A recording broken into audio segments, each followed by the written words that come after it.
What's happening, everybody? Welcome to Tour Life. Big episode this week. Got a lot to talk about, so let's jump into it right now. Tour Life is brought to you this week by Paragon. If you're a tournament director or involved with your local club and you're looking for t-shirts, hoodies, hats, bag tags, T-signs, tents, flags, or fully sublimated jerseys, Paragon has you covered. Paragon is more than just printers. They are partners in disc golf as well. They have sponsored many big events like the 2023 Am Worlds. Yuli, you know a thing or two about Am Worlds. They also were the title sponsor of Junior and Master Worlds. They have been working with tons of different events and clubs over the years, and they are looking to meet all the needs that you need with disc golf. We print disc golf. I like that slogan by Paragon. Big thanks to Paragon this week for bringing Tour Life. Let's jump into it real quick. A lot of stuff went down this past week. I was scrambling a little bit today to make sure we got everything in line. We got Jeff Spring coming on tonight. He's someone, Yuli, that we've been talking about for a while, of someone that we wanted to have come on and talk about just like the Pro Tour stuff moving forward. You, I'm sure, have a lot to talk about with the JomezPro acquisition. I think it's the perfect week to have him on. I've got tons of questions to ask the man. And for those that don't know, he is the Disc Golf Pro Tour director and the CEO of the Disc Golf Pro Tour. So he's the man that knows what's going down. Very excited to have him on. We've got James Conrad coming on. He, famously probably made the most popular shot in disc golf history, like an actual tournament play, I would say. So we'll talk a little bit about that. We'll talk about how his season's going and talk about how Jonesboro went for him this past week.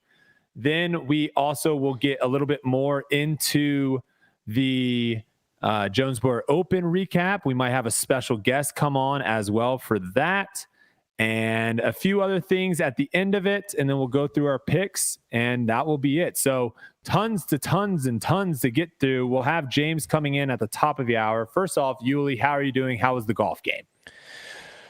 I'm doing good. Golf game was good today. Got a bird out there. We play a Stableford kind of format for this league that I play in at the Rock Hill Country Club, and it was all right, man. I did better than my quota, which is always good, and so I'll have to see if I get any clubhouse. What do you call it? Like merch. So It was a good day for sure. Oh, heck yeah! I just got back from a nice little practice session out there today, so it felt good to get out and throwing. The knee's feeling better. The knee was was jacked up this past week, which I'll get into a little bit when we talk about how we went. But the first thing I want to get into, our Foundation Disc Golf channel was hacked. And this was something that has happened pretty frequently over the last couple weeks. It seems like it's some sort of Russian Bitcoin scam that's going on, where essentially they put out these emails that look like brand deals or look like potential sponsors, and they have like these PDF file attachments that you would, click on, I guess. No one in our company is coming forth and saying like, oh, I clicked on a weird email like that. Yeah. So I'm not sure exactly how it happened, but apparently that is their strategy of having these emails that look legit of, hey, we want to work with you. And you click on it, and I guess they don't just get your password and stuff. They like go the back end in your, I don't know how, Trevor kind of was explaining it a little bit today on the banter, but they go and get like information in the back end to where they can like bypass your like 2-time verification, all that stuff. They can just bypass it all. So they went in, changed our password. They basically removed all our videos. They went live with some sort of like Bitcoin thing that I guess that's the scam, is they go live on your YouTube channel with some sort of, pre-roll video that just goes. And we luckily we got it taken down, or, I guess YouTube found out like this was not us, took it down. We got it back. We're good and running. We didn't have access to this channel either. So I was kind of nervous, like what we're going to do today, but we're back. We're good. And hopefully hopefully we don't have to go through that again, because that was obviously, I woke up to a text or a call, I guess, from Hunter. I don't know if it was like 6:30 or something my time. He's like, "Hey, I think our YouTube channel got hacked." I was just like, "What?" That's insane. And I've heard of like, that's happened a little bit with like Instagram, people's profiles getting taken over and then held for ransom. But to have your actual YouTube channel and then like that's your company, them taking that over, that's scary. That's scary business. We're doing a few things on the back end now that will definitely make that even more difficult in the future. But this is something that, I don't even know if it's necessarily like an issue with, I think it's almost like a YouTube Google issue of where they're allowing these people to get this information somehow. So we'll see how that works, and we'll move forward on that. But we're back and running. Happy to be here, obviously, talking with all you guys tonight. And so let's jump in real quick. First things first. Let's go through a little bit of what went down this past week. Do you want to kind of talk through kind of how your tournament went? Yeah, I mean, I've had like the last couple of weeks have been weird. I've been playing really well in practice, and then they called 2 minutes, and I just turned into an absolute amateur. Same. Like an absolute amateur. I played well in practice at the major. I started the first round, and then it was just all downhill. Same thing in Jonesboro, really. And I can only like kind of trace it back to just a bad mental game. Just a really bad mental game, not staying in the moment. I think part of it has to do with my game's kind of changing as my career goes along. I have to change, and I have to figure out ways to get better and score different ways. And to do that, I don't think people realize how hard it is to score at the highest level in the way that you need to compete. Like let's say that even 2 shots of yours change in 1 year. Like to then get that change, however you're throwing the disc from then on, implement it into your scoring game, which is just your disc golf game, period, and then play against the best people in the world under the biggest spotlight and all the pressure. It's hard. And that's why that's part of the reason why disc golf is so hard. That's part of the reason why there's a pro tour and they have touring cards, and because they're the best at it and we're the best at it. And so I think that's where I'm at right now. I'm optimistic because of the practice rounds. My shoulder feels good. Can't blame it on an injury this time, which I have been able to do. I have been injured, but this was just purely bad mental game, not knowing my own game, falling into bad habits from like practice that I did, and then I didn't stick to like a game plan. So it was just all bad upstairs. With that being said, I'm optimistic moving forward because I feel like your mental game is the easiest thing to change. Like learning a new shot, that's tough. Fixing upstairs and learning how to score again, I've done that a billion times, and I can't help but think that like in the near future, I'm going to have some good rounds. Yeah, there's a big difference between playing a course and saying, there's only 12 holes that I can birdie on this course. Like these 6 holes, I don't have the shots to be able to birdie these, right? And so now you're already coming in at a disadvantage versus it sounds like it's more, I can birdie all 18 of these holes. I've done it in practice. I'm just not able to execute it and do it when it actually counts. Right. And I think too, a big element that a lot of players are having to deal with this week, or not this week, sorry, these past couple years, is just how much the tour is changing, right? Yeah. In the past, we've talked about this a little bit. You would have 1 or 2 guys pop off, and they would end up winning the tournament, and everyone else would kind of be, clumped up a little bit underneath them. Now you have multiple guys popping off every week, and you also don't really have like a bottom. Some tournaments we still have like 20, 15 guys at the bottom, but for the most part, you don't really have that 50 or 60 bottom guys that for a fact that if you just show up, you're going to beat. And so even making cash now has been very, very difficult. And I think that's something that I think a lot of people have been struggling with, And for me, I think I'm right there with you because, I'm playing these practice rounds and I'm not feeling like, oh my gosh, I have no idea where the disc is going or my putt is just completely off and I don't feel confident at all. And the way I started both rounds, the first couple of holes, you got to get out in a hurry. And I think both days I started, I want to say either was 2 under through 4 or 3 under through 4, all three of my rounds. So I had both really good starts of the rounds. It's just, I'm just not able to put a complete round together. And I think the one thing that I'm going to change, because obviously I feel like I've changed everything. I mean, I went as far as shaving off my entire beard to just try to mix it up. The one thing I'm going to change, looks good, by the way, looks good. It's kind of growing back a little bit now. But the one thing I think I'm going to change moving forward is I'm going to go in with less expectations, because I feel like I've been going in with super high expectations. And as soon as I mess up, or as soon as I'm like, I can't win the tournament, it just like switches and I'm not able to switch it back on. And then the other thing too is just stay a little bit more positive. I'm not going to be the guy that, smiles and thinks to himself like, oh, I'm so good after I airball a putt OB, but I can be a little bit more positive throughout my rounds. And I'm going to see how that goes, because I do think the negative talk, the negative thoughts in my head, I thought they weren't as bad, but maybe they're worse than I thought. And so I'm going to try to change that up and see how it goes, because like going into the tournament, I feel great. And then the tournament comes around and I'm like in 85th place after the first round. I'm like, what happened? What happened?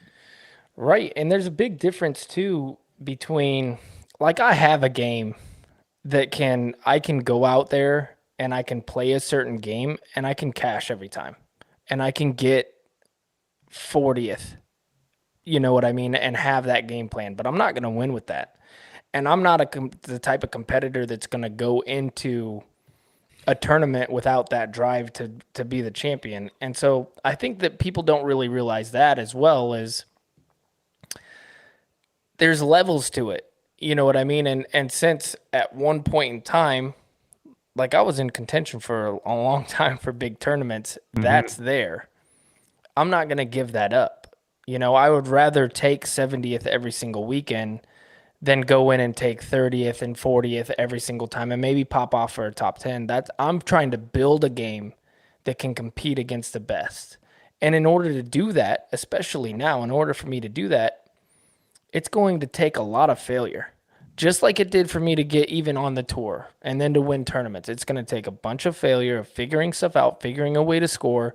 And that's what I'm building towards. I'm not building towards, I don't want to be a consistent player out there just doing whatever. Like, I want to eventually, and people are going to see this. I believe this in my heart, that eventually I'm going to play well and I'm going to be up there in contention.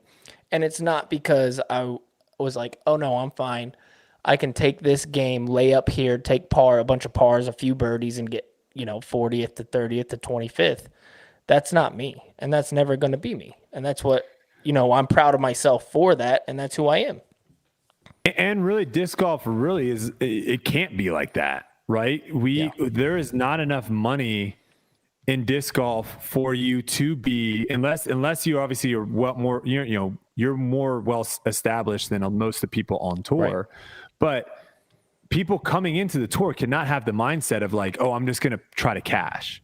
Yeah. Because a lot of times just cashing doesn't even break even.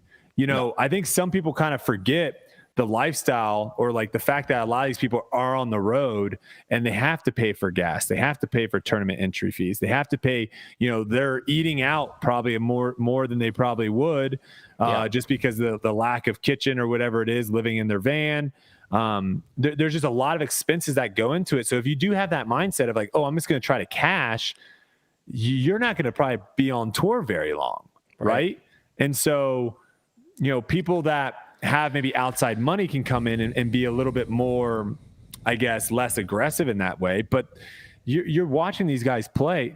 No one is playing for like 20th anymore or 25th. Like, everyone is going nuts and right off the gate, just going for everything because they know that someone out there is going to go for everything and get it.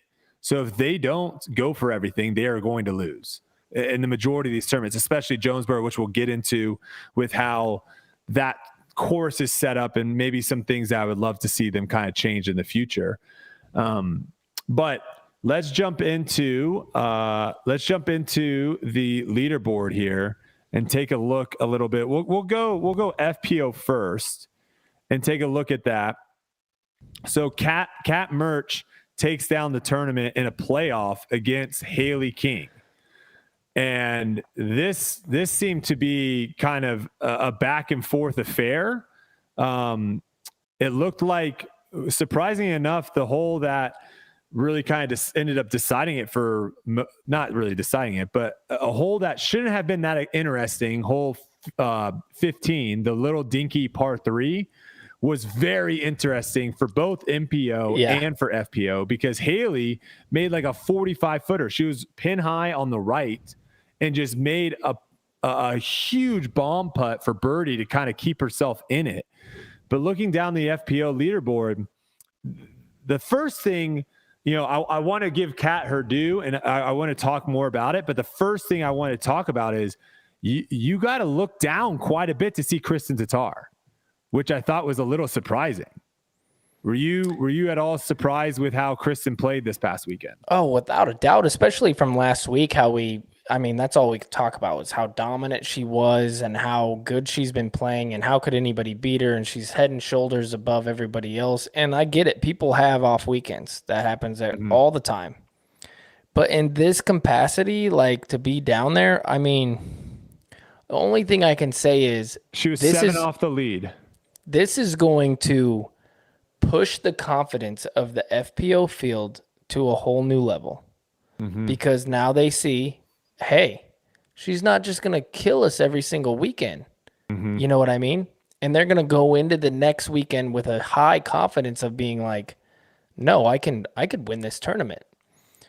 Hats off to Kat Mertsch. Hometown, I don't know hometown, home state though. And just playing her butt off. Watching her interview beforehand, seeing the piece that she put on Jomez, I became an instant fan just watching, and I was rooting for her the whole time, honestly. It was also really awesome to see Haley play well and push up at the top, but I feel like this opens the FPO field up. Yeah, it definitely is one of those where you see like, oh, wait a second, if I go out and take care of business, I can actually compete here a little bit. Yeah. So I think that was a huge one. Her pre-tournament interview, obviously got shared quite a bit on social media. Yeah. The outfit, the kind of persona that she was going for. She is definitely one of those players that has a very unique and interesting personality. And she can back it up with her game as well. So she definitely can, you kind of almost have this perfect, what's the word where it's like not opposite, such a lame word. It's like there's a really fancy word. I'm blanking on it, but Kat Mertsch and Kristin Tattar are kind of those two people, like both very great skill wise, but how they perceive themselves and how they even act on the course. Like Kat Mertsch very much shows her emotions on the course, where we very rarely ever see Kristin kind of even, show a frown or an upset look or anything. She's very stoic kind of throughout. So I would love to see those two battle down the season at some point. If they're going head to head, I think the difference between those two, I think it would be very, very fascinating. But you see in the pictures too that, after she won, first off, let's just say real quick, thank you for a legit trophy, Jonesboro Open. I love the trophy. This no chains necessary. This was a good looking trophy.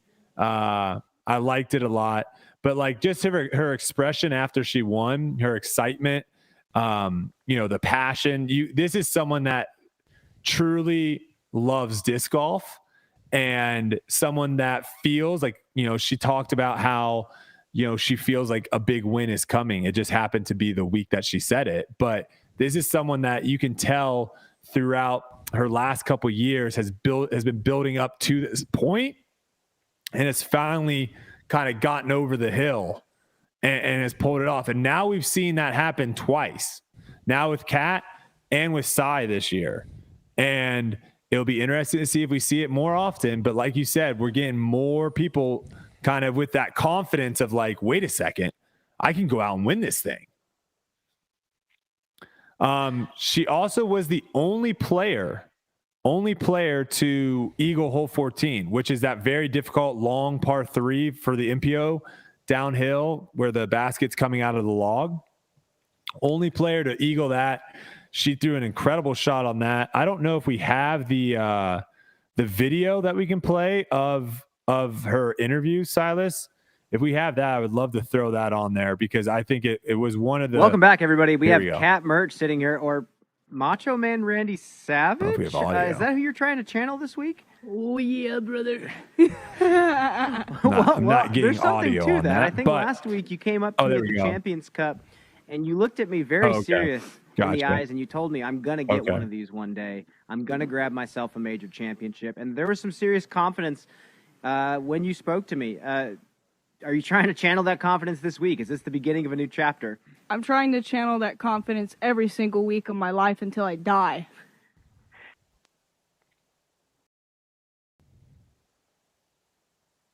Yeah, and I remember seeing that. And initially, here's what I'll give my initial thoughts to that, Yuli.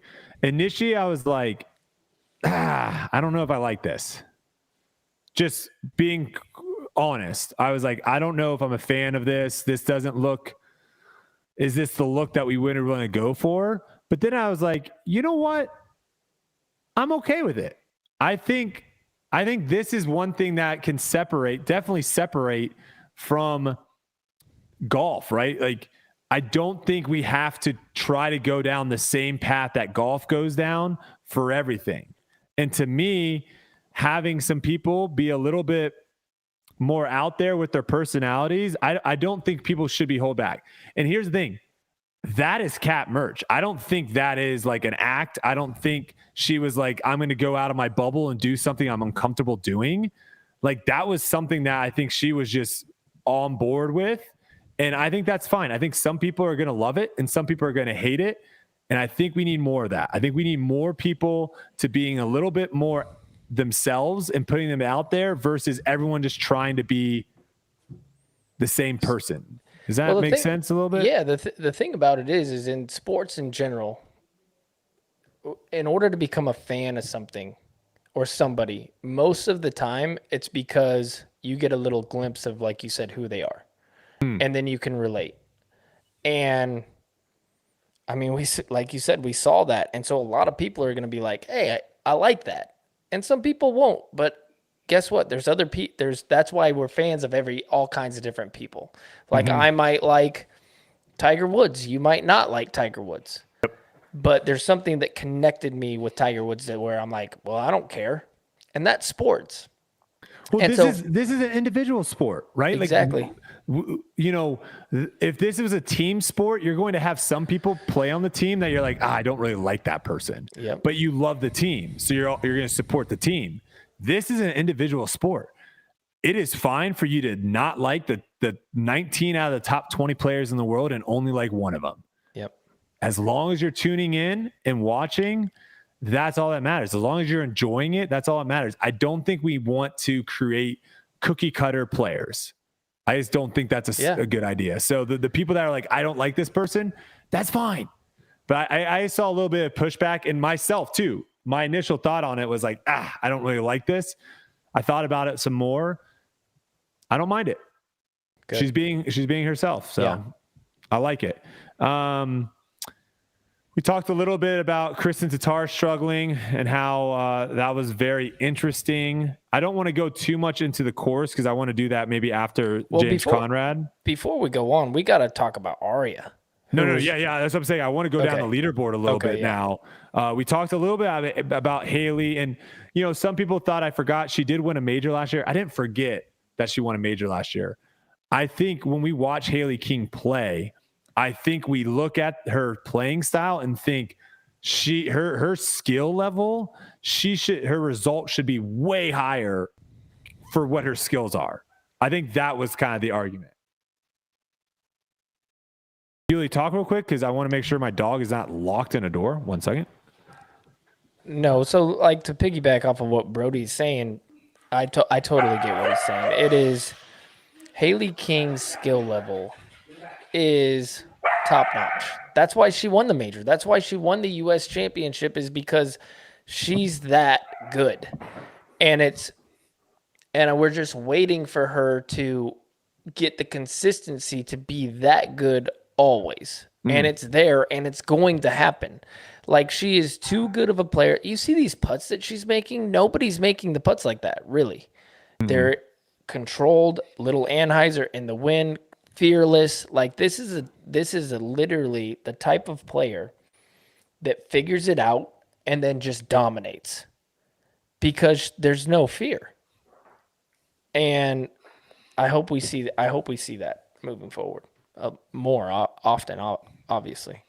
Yeah, for sure. All right, looks like we do have James in the green room here, so we'll pull him in here in a second, and we'll get back to the FPO later. So if you want to tune in or listen to that, just wait.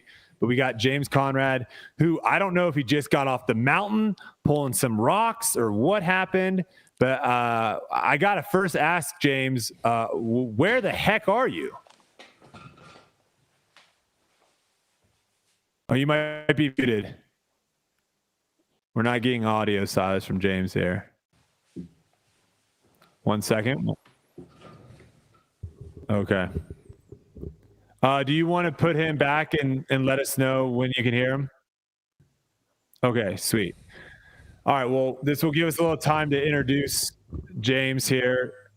If you're unaware or you've been living under a rock, James Conrad won the world championship 2 years ago, right, Yuli? Yeah.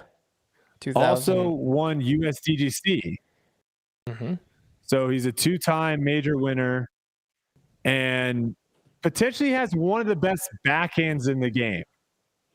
Without a doubt, yeah. We also are getting a little feedback. Hopefully that's not on. Okay, it's gone now. So we're going to bring James in. The reason, not only obviously he had an incredible round, and that's one thing I definitely want to talk to him about.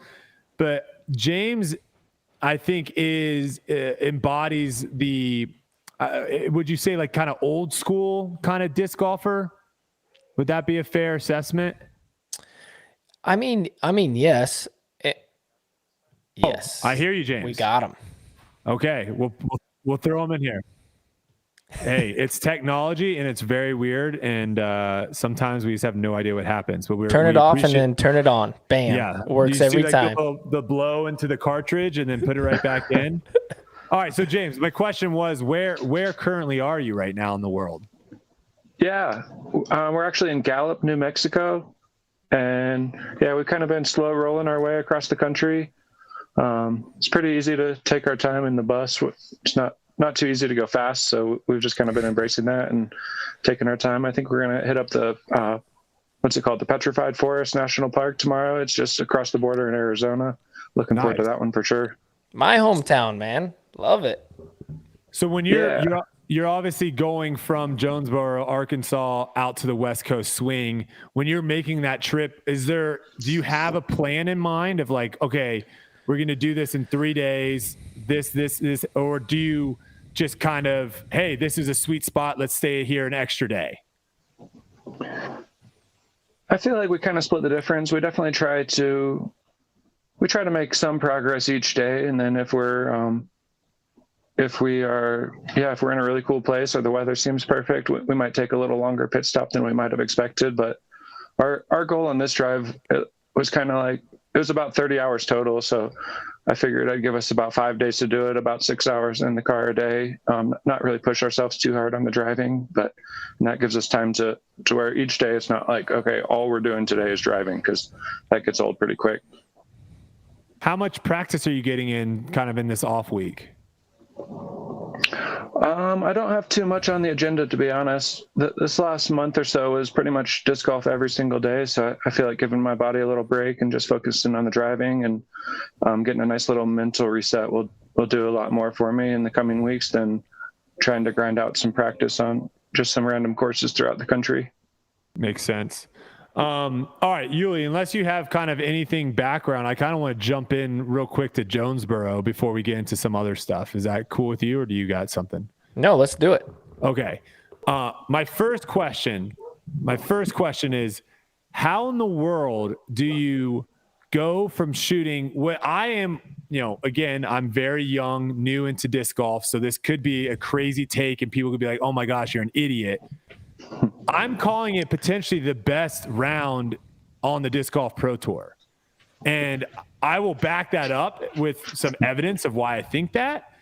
But shooting 17 under on that course, how do you go from doing that to then basically jumping from, I think you were on 6th card, and now you're jumping all the way up to lead card the next day, final round? What is like going through your head once, you finish tapping out or putting on 18? What is now like, go through that process with me. Yeah, it was a wild feeling. I've definitely put together some pretty special rounds before, but this was, I'd say one of my probably my most cleanly executed round for just like nothing to really go wrong for an entire round. I almost felt unbelievable. It's hard for it to feel real because so often it can feel like you're playing great golf, and then just like this little thing goes wrong and that little thing goes wrong, and all of a sudden the wheels kind of fall off. But yeah, it was just wild. It felt like I was both like super in the zone and just like really focused on each shot, and it also felt like I was getting pretty lucky at certain times. It wasn't like I was having a bad shot that like worked perfectly, but just like sometimes you can have a shot that's maybe a tiny bit bad and it doesn't get punished at all. And I feel like I had a few of those, especially coming down the home stretch of that round. So yeah, it felt a little bit like magical, or just like lucky that it all kind of worked out just the way it did. But I was just super proud of myself to be able to kind of maintain that focus throughout the round and to not be like, oh, like sometimes you kind of like panic. You're like, this is going too well. Like I'm on 6th card. All of a sudden there's a camera on me. It's like, that sometimes feels like a little bit of a curse. And to be able to like not let any of those things kind of shake the train I was on. I was super proud of myself for that. And yeah, it was just a fun round. I was vibing with all the guys on my card, and we were all just having a good time and playing some good golf. Do you scoreboard watch? Were you aware of what you were shooting at the time? I feel like I do like to check the scoreboard, but for my personal rounds, it doesn't matter if I'm looking at the scoreboard or not. If I think about it for a half a second, I can know what I'm at. Like I don't need a scorecard to tell you what I shot each round I play. It's also easy when you're not having that many pars, I guess, too, right? It's like, well, I parred hole 5 and I missed 14, so I'm doing let pretty me do good the math right now. real quick.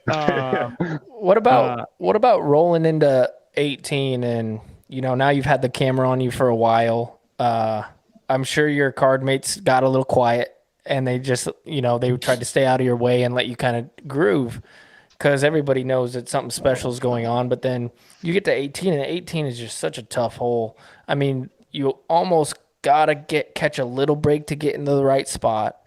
And then I thought you played it perfect with the shot that you threw into the green to leave yourself what was that, like 40 feet, right around 40 feet. And then what was going through your mind going into that, where you're like, okay, I got to make this? Because it reminded me a lot of when, Paul had his round at Deglow, and he left himself a long putt for the 18 under. And then he knocks it down. And that was the point where I was like, okay, this is the best round that's ever been shot, because he capped it off with this huge putt that's like, okay, he finally messed up. He's not going to get this, perfect round. And then to see you doing that, and luckily over the last couple of weeks, I've been off the course, so I've been able to watch live, and I'm watching you come through, and then you're at 40 feet, and I'm like, can he make this? Like, is he still going to make this putt? So what was going through your mind when you stepped up there? Or were you just like, this is just another 40-footer?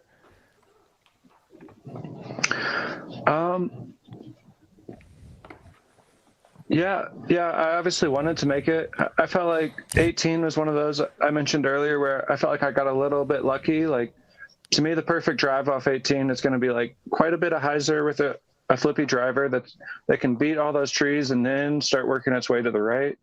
And I threw my shot just a little flatter than I wanted, and it kind of went through some of the limbs on the right. It was actually kind of similar to Calvin's final drive of the tournament. I'm not sure if you guys remember that one, but kind of like a little bit more right than ideal, but worked out to a great position. And honestly, from there, I was kind of thinking, it's like, how sweet would it be to throw this sucker in, get that 18 down? And but I caught a tiny little limb on the second shot too that slowed me down to just outside the circle. But that whole day, the putter felt super hot. The only putt I missed was like a layup on hole 14. So sometimes when you're just feeling it, like I don't really feel like I was doubting that I was going to make that putt on 18 at any point. I just wanted to make sure I took my time, don't do anything dumb, and like, cage it and roll OB or something like that. But just give it a solid chance to make it and let her fly. Did you feel anything? Because, obviously going into that round and seeing what scores had been shot the day before, I don't know if your mentality was like, oh, I still have a chance of winning this thing. But was there a little bit kind of, I don't know. It just seemed like how you went about Jonesboro was kind of similar to Champions Cup, right? Where Champions Cup, you weren't in the tournament, right? You had to qualify in, and then you basically got into contention right off the bat. This was kind of the same thing of where, you didn't have a bad first round by any means, but some people just really took off. And then all of a sudden you went nuts in the second round and you got yourself right back into contention. Did that kind of feel like the same type of vibe a little bit of where you just felt like you were out of it and then all of a sudden now you're back in it? Yeah, I think so. I think there's definitely a small element to that. I think, let's see how to phrase that. Like I did have to play in at the Champions Cup, but I mean, I love playing out at Jackson, and I was so excited to get into the woods that I honestly, I don't feel like I had much, if any, doubt in my mind that I would be one of those top 8 scorers. I was pretty confident that I'd be one of the top 8 scorers if it was the first round of the tournament. And so the odds of me getting on lead or chase card at Jackson, to me, feel pretty high. And so for me to have to play against like 20 people and all I have to do is top 8, like I wouldn't say I was doubting that too much. And then, I think it's important to try to keep that as often as possible, just to truly believe in yourself. And even if I was back 5 to Calvin after the first round, I mean, I felt like I played the course way better than 8 down the first round, and the score didn't quite line up. And I feel like I probably didn't honestly play the course quite to a 17 down standard. I mean, I did, but like I said, some shots could have gotten punished pretty easily. And so that's kind of the way things work out, 8 down one round, 17 the other, kind of averaged out to like 12 down a round is kind of how it felt, and kind of felt like how I was playing. It just kind of was like a give and take better situation. Than 12 a round. Okay, so you mentioned like that belief, right? Like having that belief that you can do it. Let's go rewind a little bit and go back 2 years or 2+ years or whatever it was now. Before you came on, I was talking about how you probably have the most famous disc golf shot in terms of like tournament play. Is that the same kind of belief of where you're walking up to that shot being like, I know I can make that? Is that what's running through your head too before you throw that shot in? Well, I mean, he just said that he walked up to 18 and said, how cool would this be if I just threw this in for the 18 under? So, I mean, I feel like there's levels to this stuff. That's crazy. I was going to say there's one thing to being like, oh, it'd be really cool to throw this in versus like, no, because like you play pretty quick. You're not, I played with you a few times. You're not a slow player by any means where you're standing up and like really, that shot though seemed like you took a little bit longer on 18 at Worlds, right? Like you took a little bit longer. Was that going through your head kind of a little bit more, like really visualizing how to get that disc to go in the basket? Yeah, it absolutely was. I feel like back at Worlds, it hurt off 18's tee pad to almost feel like I might have lost it. I got up to my lie, and pretty much right when I saw my lie, I realized my only chance to birdie, my only chance to stay in this tournament is to put it in bounds and make it from there, like whatever that looks like. And so I feel like I was super like tunnel visioned on that. Like that was my plan: lay up and throw it in. And I feel like I must have believed that I could make it. And that one was so magical. Like it honestly felt to me that like the 1,000 people that were there watching, like, you know, their collective energy, like really wanted me to make it as well. And I think that really helped channel it and really helped it happen. Do you get recognized for that shot when you're out in public by like non-disc golfers, by just people being like, hey, are you that guy I saw on SportsCenter? Has that happened before? That has happened. It's been not too often. I'd say for like the first like month or two after I won, that was rather common. And there was even some people somewhere they didn't recognize me, but they like saw a van and were like, "Oh, I saw a sweet disc golf shot on SportsCenter the other day." Then they're like, "Wait a second, no, was that you?" And I definitely had some of those, but I feel like it's kind of fallen out of like, you know, just the average Joe's memory by now. Yeah. That's so cool. That's just a memory. That's like one of those things where like you'll always have. And it's, I don't know. It's crazy that happen when, you know, coverage is where it's at now, where there's multiple angles and you've got, you know, Jomez and all that stuff. Man, that is just something to always kind of tip your cap of like, yeah, I did that. I would probably go back and watch that like every year and just be like, man, did that really happen? I need to make sure this really happened. Okay, I got to ask something that, you know, I think definitely stands you apart. You know, I'm sure you've seen the rage compilations of people that have of you, right? I'm sure okay. What is it like when you're on the course? Are you actively being like, I want to be in a happy-go-lucky mood right now? Or are you just like, that's just who I am and it's all natural? Or are you like, oh man, I'm really frustrated, but I know if I stay positive, that's going to help me better? Like, what's the mentality there? That's one that I feel like I'm honestly trying to work on pretty much every day. It's kind of the nature of golf, you know. It's for me, it's trying to like find a balance, like find a line that I can walk where you're able to like shake off the things that happen that are bad, but you're also able to like really believe in yourself. Like I feel like the ego is like an important part of competition. Like you have to believe that you're a champion and really want to win. And that sometimes like goes against like like you said, like a happy-go-lucky kind of nature and like everything's casual, like no worries. And so for me, it's a constant struggle to, you know, find the right balance, like find where that line should lie.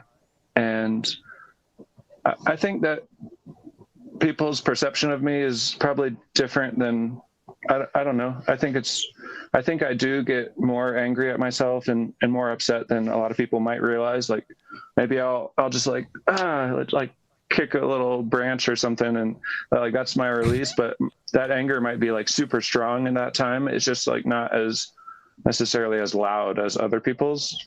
Yeah. So I think that kind of helps my reputation, if you will. But I think everyone gets upset at themselves when they miss a circle one putt or, you know, anything like that. I'm an absolute rage monster. Yeah, like to me, it's like I can see myself like missing a circle one putt, and I like go over and knock over a tree, and it's like you miss a circle one putt, and you like go over and like pull a leaf off the tree. Like that's like we're both equally upset, but the how we handle it looks, the outwardness of it is just different. So that's interesting, though. Yeah, I thought you just were able to kind of always contain that and be like, oh shucks, and then like move on to the next. But I guess that's something that we're all battling. Totally. And I think if I really wanted to, I could like almost suppress that anger to an extent, but I think that would also be suppressing my competitiveness to an extent to where I wouldn't have a chance to win almost. So like I was saying, that balance is super important and pretty tough to find. I got one more question. I know you've had, every time you're on a podcast, the shot gets brought up, and then you have to go through the same story over and over. But I've always been curious of, like, after that happened, like, you still had to win the Worlds, like, you still had to go to a playoff. What was that pressure like, and how were you able to step up after your adrenaline must have just been out of this world? Because mine was, and I was just watching, and then you have to calm down, walk up the hill, and then throw to one of the smallest island greens, which is a really tough shot, especially for a traditional backhand hole. Backhand hole too. Exactly. Let's just put that. It's a forehand hole for sure. Exactly, and then you walk up there, which I don't think people realize that you had aced this already, right, in the tournament. And so you walk up there and you have all these thoughts going through your head. Like, how were you able to calm down and then throw a shot against arguably, you know, the best player of all time after you just did this crazy thing? Like, what were those thoughts like? Yeah, that's a good question. It's almost hard for me to remember exactly where I was mentally at that time, but I mean, I have a really distinct memory of, like, you know, 20 seconds after throwing it in, while, like, people are still, like, almost swarming me. I've just, like, sprinted down and gotten the disc, and I'm out of breath, and everyone's like, "Oh my gosh, you did it!" Like, and I'm like, I did, but, like, hold your horses, like, it's just to tie it up, you know, like, yeah, that was cool, but, like, I still got something to do. Like, I feel like I never let it run away from me. That's awesome. I never lost sight of that fact that there was still going to be work to do, and that, so I think I was able to pretty quickly, like, start switching gears out of, like, the celebratory and into the, like, back into the focus and back into, like, almost like that feeling where it's like, why, like, I can't waste that shot I just threw. Like, that was a once in a lifetime kind of shot, and if I don't, like, actually get it done after this, it's kind of feels like a waste. So I think I was able to channel some of those feelings, and like you mentioned, I had aced that hole. I had hardly put it more than, like, 10 feet away in the whole week, so I wasn't too worried about 16. I was honestly, like, already kind of trying to prepare for, like, 17 and 18. I just figured we'd both go birdie and on to the next one, and yeah, 17 and 18 are a lot tougher for me than 16 was. I feel like I said that perfect disc. It was like a plasma entropy, super overstable putter, and I was able to just kind of yak it up over that tree on the right, and almost as hard as I wanted to, just, like, stall out and kind of drop right at the pin. So I had to kind of lock down on that one, which was fortunate for me that was the starting hole of the playoff. And then, go ahead, Yuli. No, if you have something to say about that, I was going to back up a long way, so go ahead. Oh, I was just going to say, the crazy thing about it all is, obviously, you know, going on and winning changed your kind of, you know, career path, if you will, in disc golf. But let's take a step back.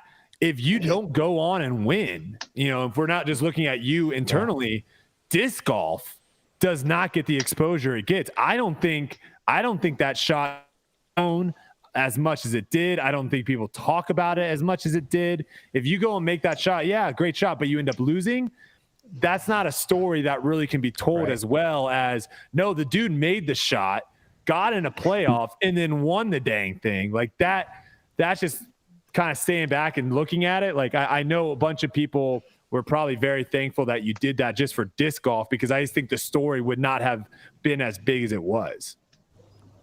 Totally. Yeah. I felt like it just worked out just the way it was supposed to, especially for me. So my next question is, I think that you're just, like, disc golf story is so fascinating to me because it started a long time ago. I remember playing with you at Junior Worlds, you know, in 2005, I believe it was. But then it was like, all of a sudden, I never heard of James again for the longest time. And I would poke in. I knew your dad's name more than you, honestly. And I would look at, like, where your dad was, like, finishing in tournaments and stuff. And then I would see you pop up here and there in Virginia and I think Colorado too. And then all of a sudden, you were back on tour. And I remember watching a YouTube video of you winning, like, an A tier somewhere, and I was like, oh wow, James James is still pretty good. That's awesome.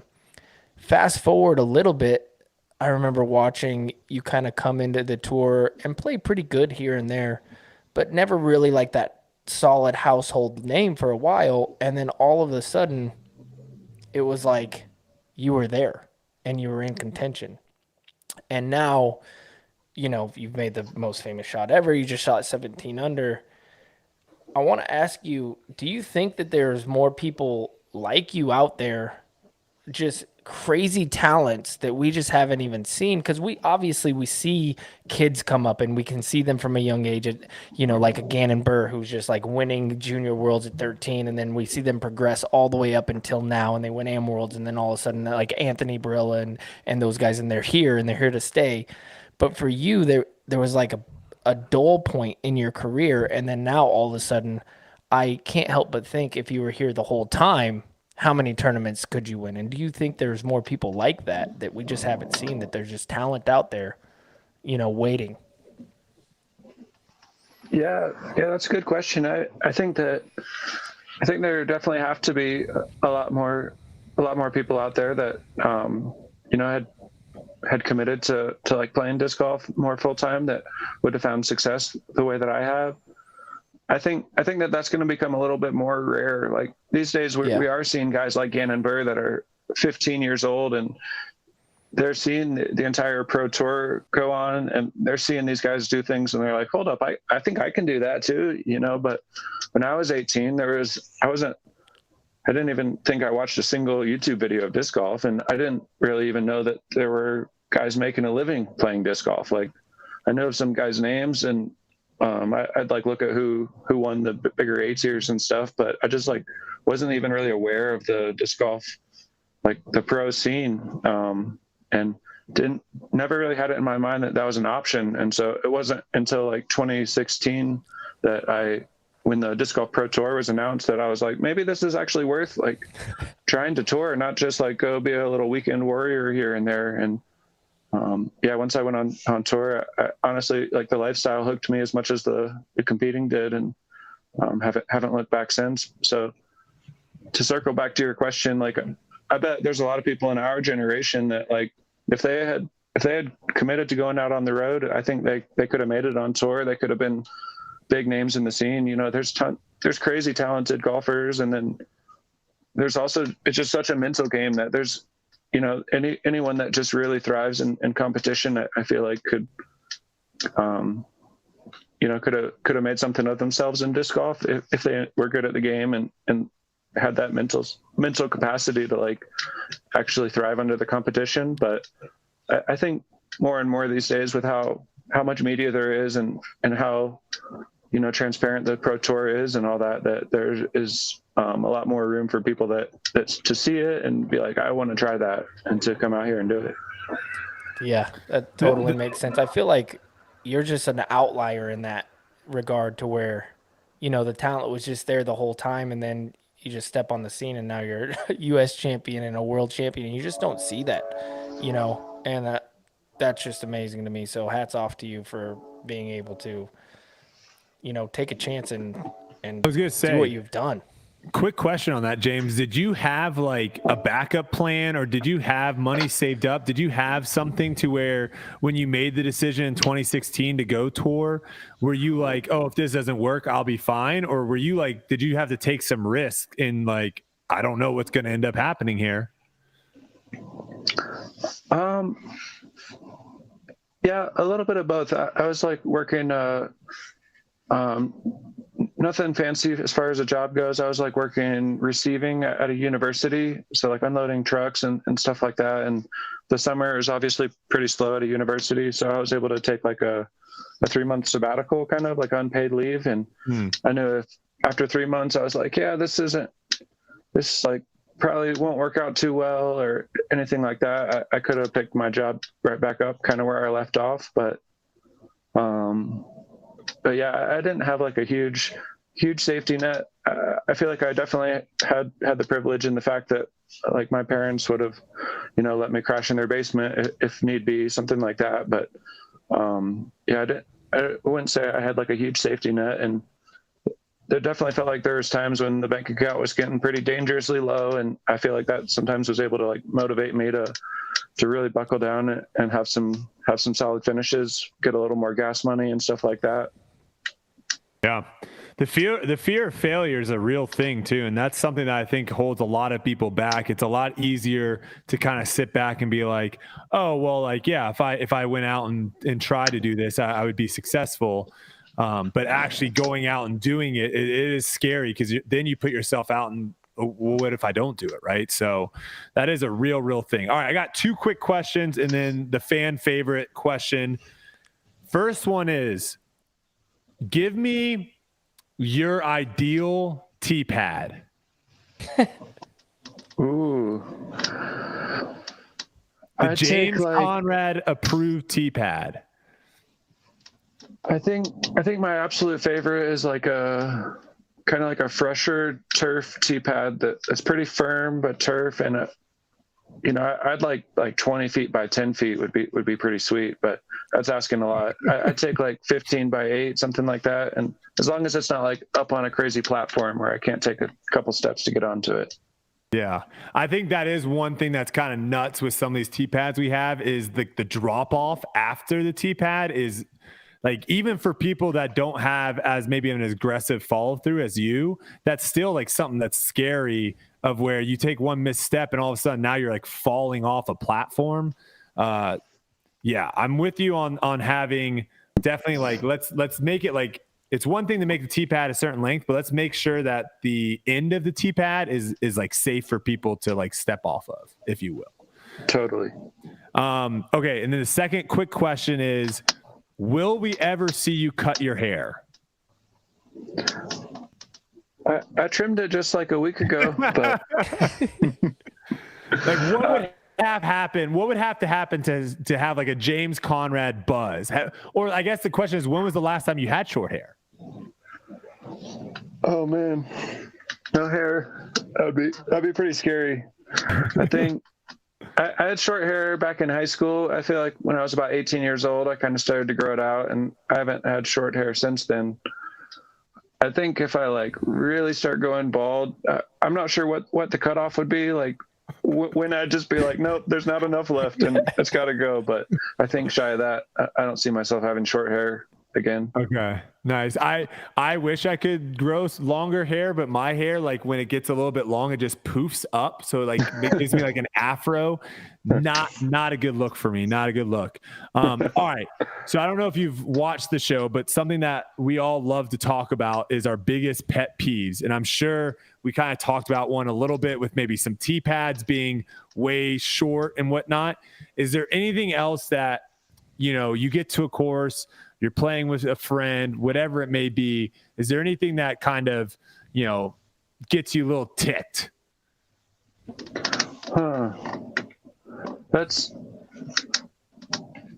I feel like a pretty big part of me like tries to like actively tries not to think about like the things that bother me. Like I feel like that just gives them more power, and the more that I'm complaining, like the more that I'm looking for the bad in things. And I don't think that works out too well, but I feel like there's got to be some. Like when what if there's spikes at the end of a tee pad? Like would that be something that would tick you off? That would be bad. And it is hard for me to it's hard for me to get over like the tee pad thing sometimes. Like I try not to vocalize it too much because it's obvious that I hate this tee pad. Like look at it, but holes, I guess it was hole 7 up in Nashville, the Music City Open. It's like they put all this work into building this thing. Like they built it 5 feet off the ground, like probably hundreds of dollars in wood. And it's just like a lot of time and energy went into making something that like I like way less than a pair of flags in the dirt. Like, so it's hard for me to get over that one for sure. What about the one that was in Utah at the fort where they like literally put a net afterwards because they're like, if you fall off of this, you might fall to your death. Like when you walked up to that thing, what was your first thought when you saw that? Yeah, I was pretty bummed about that one. I was like, man, this is just like really? Like, this is what we're supposed to throw off of? Come on, guys. But again, did you test the weight limit on the net? True or false? Did you go and like just in case I fall off and I hit the net, did you test it before just to see if it hold your weight? Because that's something I would I was do scared too. Sure. Oh, okay. You didn't want to know. I was playing with James one time in Minnesota at Blue Ribbon Pines, and what is it, 27? I think it's hole 27. Like, there's this big ace pool. It's like $4,000 if you hit it, and so it's our last hole for the league, BRP league, and James threw a shot. I can't remember the shot, honestly, but all I remember seeing is him throw the shot, and there's like a 4 foot drop off at the end, and James completely disappeared. He disappeared, and I'm like, oh no, James is done so. And he just popped up, and he was looking at his shot. And am I correct in thinking that you almost made it? I feel like I gave it a decent run. It might have been tracking a little bit, but I think I even saw like his feet pop up, and I was just like, oh, this is not good. I rolled out of that one pretty well, and it wasn't like a full-on fall. Like I was able to take a step on the cinder blocks and then realize that I was still going forward and kind of drop down and do like a controlled little roll out of it, but definitely a scary moment. It didn't look like that to me. All I saw, because I must have been on my phone or something, is I just saw you throw, and I looked up and you were gone. And I'm like, oh crap! Like, the deep end finally got him. Please tell me your golf swing isn't similar fall through to your disc golf swing, because I'd be terrified of you at Top Golf, just like launching yourself off the third floor into oblivion. Funny. But man, that's hilarious. I haven't figured that out yet, but maybe that's what my golf game's missing. Yeah, just a huge run up and a big fall through, just start bombing them. Happy Gilmore. Oh yeah, Happy. It worked for Happy. All right, Yuli, you got the final question here. Yeah, so James, I like to end off these things with a positive note from our guests, and I ask them all the same question. What, as far as like playing with all the people that you get to play with, especially up there on the lead cards, you get to see like the best golf ever. Whose game do you watch and you just like a little bit envious, or maybe not even envious of, but you're just like, man, that's nice.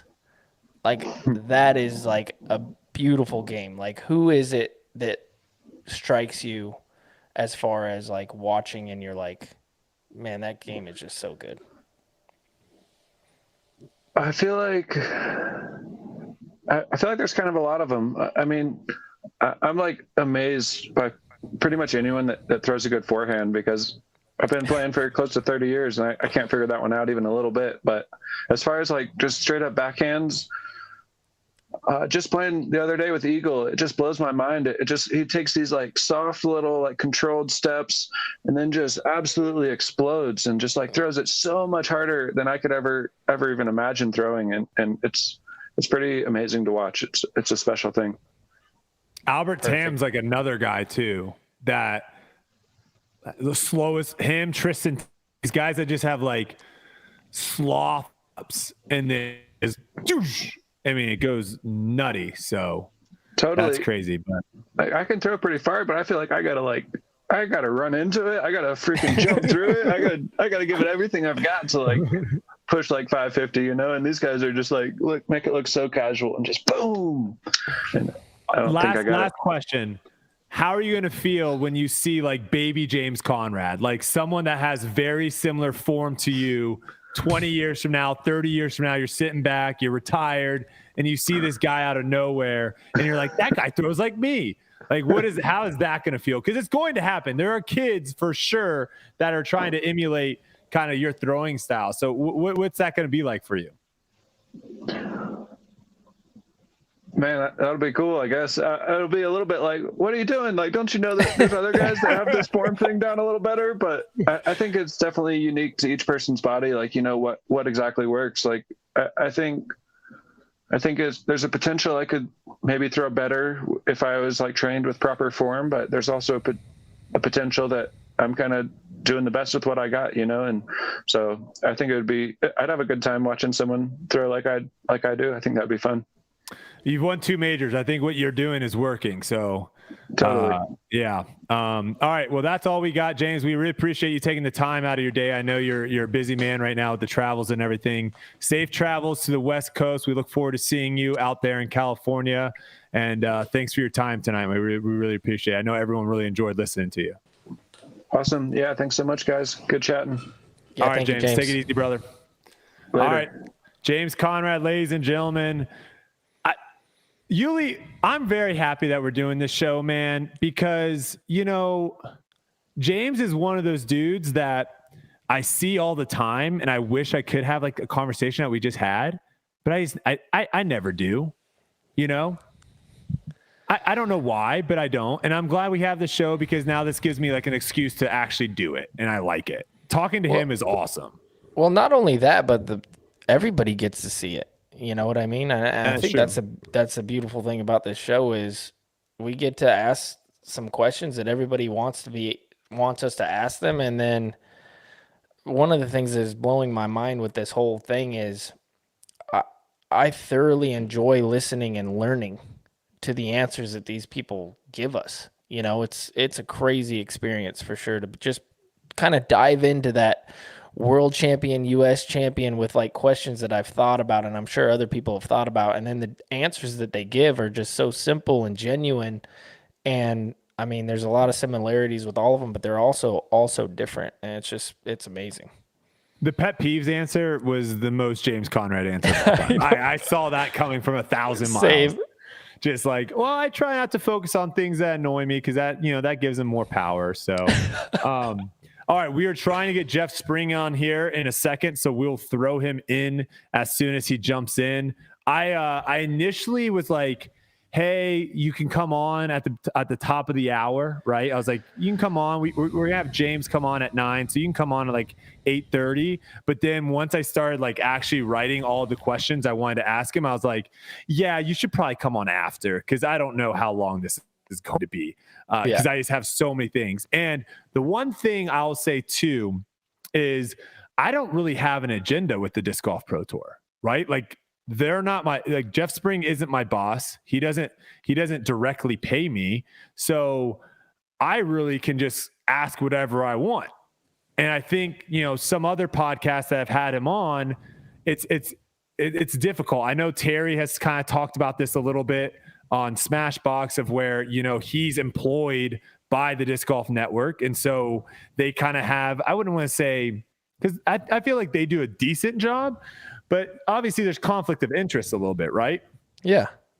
So once Silas says we are good to go, we'll pull Jeff in here and we'll get going right off the bat. Okay. All right, ladies and gentlemen, here we have the Disc Golf Pro Tour director and CEO himself, the man, Jeff Spring. Jeff, thanks so much for taking the time to come on tonight. We appreciate it. I know you're a very busy man. Thanks for having me. How's it going, fellas? Well, how's it going, I guess, on your end? This week was probably like nuts, right, with the big announcement and everything, and now you've got everyone moving from East Coast to West Coast. It's probably a very busy week for the Pro Tour. It's a busy week, but it's also an off weekend, which is kind of rare. So we got a little bit more bandwidth, not, kind of set up for an event right now, but a little bit of transit. Obviously, this is a long stretch. And the week was busy, but we've been planning this for a while, so it wasn't too chaotic, but certainly plenty going on. So nice. Yeah. All right. Well, we'll jump into it right now. I think the big story this week was the acquisition of JomezPro. This was something it seems like that has been in the works for a while. Something too that you maybe could have guessed if you really looked at, the fact that they initially had paid for the rights of MPO lead card coverage, and then this year they're doing MPO and FPO. So there was some, you could kind of read through the lines a little bit, maybe if you were kind of looking that way. I guess my first question is there any interest in owning everything? So going with GK Pro, going with Central Coast, is there any interest in some of the other people, Gatekeeper, that do the post-production? Is that a thought of just having it all under one umbrella? Well, I mean, in terms of the Disc Golf Pro Tour, we really value the media partners that we have. So there's not like a direct interest or agenda to do that. But, there are a lot of events outside of the Disc Golf Pro Tour. I mean, we run 16 Elite Series, and then we work with the PDGA. We've got media rights to 3 through our deal with the PDGA, and then we work directly with Jonathan Poole and UC Maresma. So, that's our realm that we, kind of curate. And I think what a lot of people didn't understand, or maybe still don't, depending on who you are, but is that, we are granting through the years the rights to come and film the Disc Golf Pro Tour to these partners that are coming in. So, it's our interest and prerogative to bring them in, to let them do their thing, to spread the media of the tour out as wide and far as possible. So, it's made a lot of sense to have a lot of independent media teams and media contractors. We have photographers come in from outside the Pro Tour all the time. So I think there'll always be some elements of media creation at the DGPT that aren't owned and operated by us. But, this deal with Jomez came together in just such a way that it really made a lot of sense for both sides. And so, it's kind of a one-off, but, we certainly think that when we can provide more resources or help talented people, kind of just build on what's been happening with more resources, more support, that it's a good thing. And so, in some cases, I think it is good to, have like-minded people, just join forces and work together. Yeah, I think when I came into disc golf, I saw a lot of things that seemed backwards of what you had just mentioned. It used to be tournaments would pay for media to come and film. And I was like, what? Like, that just didn't make any sense to me at all. And so it seems like some things are now starting to get worked out. Cause I know initially when that news came out that like Jones was paying and other people were paying to be able to film, that made complete sense. Like media rights, like that is one of the biggest assets that the Pro Tour has. And absolutely. So like, has that been difficult, I guess, to slowly kind of get people underway of like, no, this is what needs to happen for a business to be successful, for like a tour or a company in sports to be successful, is like, you have to pay to use our media rights.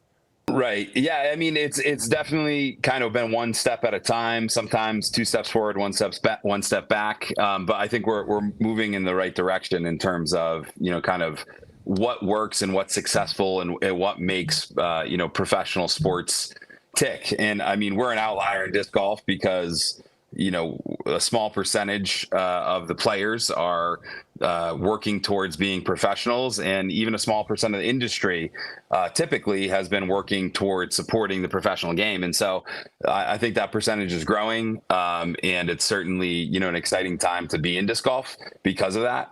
But on the media progression, it's really been driven by the audience. The more eyes on the game, the more value. And so there is that tipping point where we get enough people watching and the value proposition switches. And, we definitely have seen that in the last few years. And I think we're going to keep going in that direction. This deal was not a reflection of the agreement that we had with Jomez beforehand going wrong or coming back to bite them. I think I've seen some reporting that's incorrect, actually. And okay. I have some questions on that, so maybe we can get that in a second. Well, but yeah. Just that, I think I saw some reporting saying, hey, they failed to, uphold their end of the contract. Really, we got into talks, around the middle of last year. And so there was like a natural reason to pause on the continuation, but, there were payments made, and, it was really the progression of their company that brought them to a point where there was a hole. One of the co-owners, Jonathan's partner, decided to move on after 6 years in the business, and it was a surprise to us. I think it was a surprise to some of the team, but it wasn't necessarily a surprise to that partnership. From what Jonathan said, even in recent interviews, that was something that was kind of eventually going to happen. And at that point in time, there was a couple options for Jonathan and the brand. And I think that was a precipitating factor of him looking for someone to kind of fill that void, maybe pick up ownership stake. And that's where the conversation started, more than, hey, there's a problem with the contract, or, you're not going to be able to fulfill it. I think it's well documented, and Jonathan spoke to it, that last year, the sport generally slowed down from the pandemic. So there was some, probably challenges for different companies for different reasons. And that makes sense. But that wasn't the precipitating factor of this deal. It was, a number of different elements, that came together. Okay, in the Q&A thing, or the fact sheet that you guys posted out, one of the questions was, is JomezPro going to help with live coverage? And the answer was yes.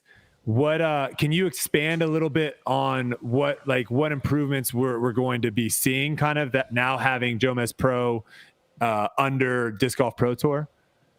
Yeah, I think the first thing that has been transitioning so far this season is using JomezPro camera ops on both FPO and MPO, but mostly MPO. So in the past, they have not carried, the live view units that we use for our bonded cellular transmission for the live broadcast. And, we basically been duplicating some shots, which I think, we've understood why. I think that sometimes, it seems like the workflow can be a little trickier if you are, carrying live. But, what we've done is tried to support non-live cameras that can roam a little bit more. The slow-mo camera for JomezPro is not live, so they can kind of do their thing and not worry about, direction from the control room. And we also can support them in other processes of the workflow around editing. But their team, master editors, great with graphics and branding, just can hit the nail on the head in terms of that kind of stuff. So some of their pre-production, we expect to flow over into the broadcast. So you see features, nice. We're going to be able to clip. We're going to be able to do a little bit more efficient and better quality hole previews. And so I think that what will happen is that all the parts and pieces around the actual competition will kind of, instead of doing multiple things, we're just going to improve those pieces and make sure that we're efficient and that it's the highest quality possible. So inserts, storytelling, camera work are all going to be direct improvements. And I think that I've spoken to this before on the technology side, we're working really hard, doing a lot of research, doing a lot of networking, talking to a lot of partners and vendors about improving live signal, live technology, app development, better UI UX for our subscribers. And that's all stuff that probably won't, it doesn't come into the Jomez, Pro area of experience, really, because it's different. It's just kind of live tech in the back end that, we're working really hard to improve. So those are that's kind of the segment of what, you should expect to see, and what we're trying to improve, one step at a time anyway. But if that improves, that'll be maybe because we have more bandwidth to focus on that and know that Jomez is taking care of other elements of the production. So yeah, I think that's a basic breakdown that I see happening. So are we getting more shots during live? Because that to me is, obviously you mentioned the quality of live. And I think obviously that is priority number one as far as the live coverage goes, is making sure that the quality is as good as it can get. But I think a lot of times I just kind of, I don't know if zone out is the right word, but it almost feels like the energy kind of gets sucked out, because you'll see an incredible hole, incredible putt or whatever, and then instead of keeping it going on this is what's happening over here, and then this what all of a sudden we're just following them to the tee, and then we're now seeing them play tic-tac-toe in the dirt. Someone's over here playing hacky sack. Yeah. And I just all of a sudden get sucked out. So are we now, instead of having, because that was one thing that I was confused about, is having live and Jomez, you have 8 cameras on 4 players.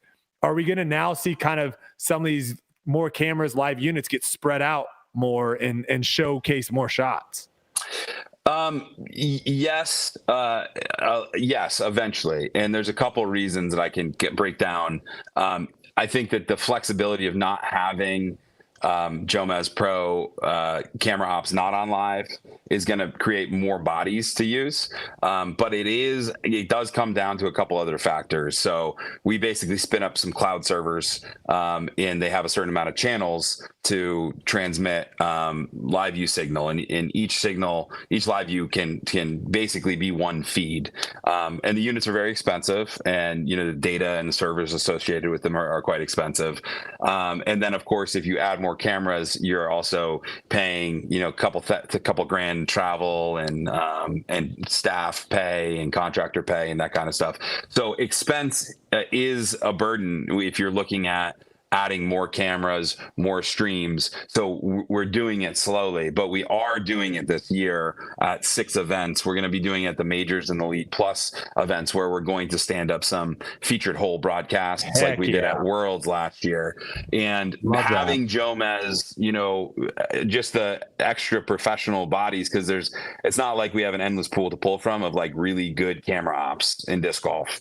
The crews that and love, and the people that have done contract work and are in their orbits, don't all have availability every single event to be there. And so, when you need a lot of camera ops, like 12, 13, 14 camera ops for, 5-hour rounds, including prep and breakdown, that's a long day, and it ends up being like maybe 15 to 20 operators or backups. And for every 6 operators, you need somebody there that if something goes wrong or there's a tech issue or a live view issue, that they can be there and fix it.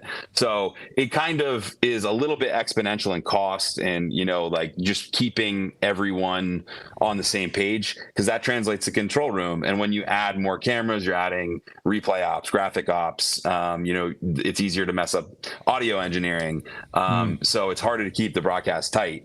But that's why, the broadcast, it looks so smooth and just goes shot to shot.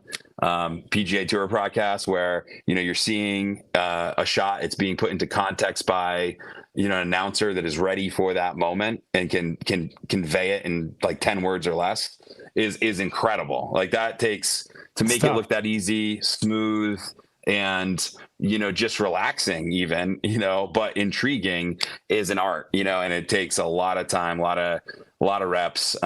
So we've had a little bit of experience with the feature hole broadcast, and having more camera ops and more bodies available is really important. So it will help us do that more. I think we're going to take what we learned from this year. The goal is to take those 6 broadcasts and say, is this something that we can do for every broadcast in 2024? And then can we take 3 or 4 broadcasts and go even further? And then can we repeat that? So we're just kind of trying to stack slowly, sustainably, and try new things in a way that's not going to end up kind of having everything fall to pieces, because it's harder to do. So we have a team that we really trust, and Mahmoud Barani is incredible as our VP of media, like kind of pulling the strings on the live broadcast, and kind of building that team out. So the acquisition will certainly help, but it's not just necessarily just a green light to throw more cameras out there. I will say though that most of the time we're able to now kind of avoid the breaks in movement, or like action, where you don't see the hacky sack or the playing cards or something like that. We have shots to show. So I know that there are moments where we get stuck, but a lot of times we'll have replays stacked up, ready to show. So we'll go from live and have shots ready, but not every tournament falls perfectly to avoid those moments. What is it going to look like for Europe? I mean, you guys have all this equipment. There's no way that you're just taking all of that equipment over to Europe to do that broadcast. Are you just like free hiring other media teams in Europe to make sure that the viewer gets the product that they need, and then advertisement as well? How is that going to look as far as like European Open? And I believe you're doing one other one. Yeah, with PCS is elite, and that was a silver last year, and now it's elite. And then we have 7 Euro Tour broadcasts, which will, be on DGN and deliver like a low level points. So we are working with one partner that we've identified. We've been talking to them for about a year now, and they're a live sports broadcasting studio out of Helsinki, and they've shot disc golf before, but a little bit raw on the disc golf side. So we've been working with them, and we have a couple of our shooters, also some other shooters from a team we worked with last year in Europe at both the PCS Sula Open last year, and which is now just PCS Open, and then the European Open. So we have experience with those shooters, and then Mahmoud has been training. We're going to do a full test event, which actually will be unfortunately about the cost of like a normal production minus 1 day. So the Forester is going to be our test event with them, and we're going to work out some of the kinks that I'm sure will be there. But they have a really nice studio, and we're going to be doing the broadcasting from there. Talent will be there in Helsinki. The camera ops will come together. We'll have Sam, who's our live broadcast director, there for the first 2 events, and then we'll rotate some staff out. So it's a plan that's been really well thought out, worked on. We've definitely invested in it. We expect the broadcast to be kind of like silver level. So we don't roll out as many channels. So probably like 5 cameras. We're going to be focused on lead card and chase. So we won't be as many shots. But we feel good about the team. They're very professional. They've done a lot of different sports. They work with LiveView. And it's going to be able to kind of help us not have a crazy schedule for our team, because last year in those 2 events, they were waking up at like 2 a.m. to broadcast, and like you can't do that all year. And the whole idea here is that we saw a huge push in European subscribers when we went to Europe. A lot of people ready for the top level players to watch them, and they want more content in their time zone. They do watch over here, but it's a little tricky. So we're pretty confident that we'll see a lot of subscribers jump on and be like, hey, this is worth it for me to be on as a subscriber for more months. But the broadcasts, we feel pretty solid, will be silver level broadcasts. And yeah, it is a little tricky, but we're excited to try it. So another question that I had, just backtracking a little bit. I mean, the Disc Golf Network or the DGPT just bought like what I would consider the biggest brand in disc golf. Like Jomez is by far and away, I feel like everybody knows that brand more than Discraft, more than Innova, more than it's the biggest one. How does branding go from here on out? Because you buy Jomez, it's part of the network now. Is it going to remain its separate entity as Jomez is just Jomez, or eventually do you want to merge that as being part of the network, or how are you navigating, I guess, that carefully? I think this one's pretty obvious for us. And, I see maybe some of the questions, about like, will Jomez still be Jomez? I mean, I've heard Jonathan say it, and I totally agree, because this is where we're talking behind the scenes. You don't buy a Ferrari to dismantle it for its parts, right? This is a strong brand. It's a valuable brand. It's a brand people know. So we want to support its growth. It has pushing 500K YouTube subscribers by the end of this year for sure. And has a huge viewership for disc golf. It's just, at the end of every event, you can look back at the accumulated views, and usually we're on 2 million, within 48 hours. And, if you add up the totals, and that's valuable. And so we see the brand, continuing its evolution under Jonathan as president of the brand. And what I want to do is just, kind of recognize the partnership and collaboration. So, I think that the brands are already tied together in a certain way, just that they are covering the Disc Golf Pro Tour, most viewed products. And I'd like to see that, continue to become more synonymous, and kind of be, just compliments to each other. Right. I think so. Let's go back a little bit. We were talking a lot about camera operators. One thing that I, at the very beginning of the season, said was going to be a problem and has been a big problem is the fact that they are getting in the way. And I don't understand it. I don't get how that's possible. I don't understand why the catch cam person needs to ever be in the fairway. What steps are you guys doing to try to, one, just make it fair? Because right now too, when you have someone behind the basket, right, we've seen times where they've gotten in the way and stopped the disc from going out of bounds. But we also seen, like last week, Paul threw a good shot on hole 9 and it hit someone right in the middle of the flight. And like that potentially could have been a birdie. And now he's just like in the fairway, 150 feet short. What steps is the Disc Golf Pro Tour doing, or can they do anything with these media companies that are out filming? Because it's not always the live guys, right? It's sometimes the post-produced people. And do you see that as even a problem?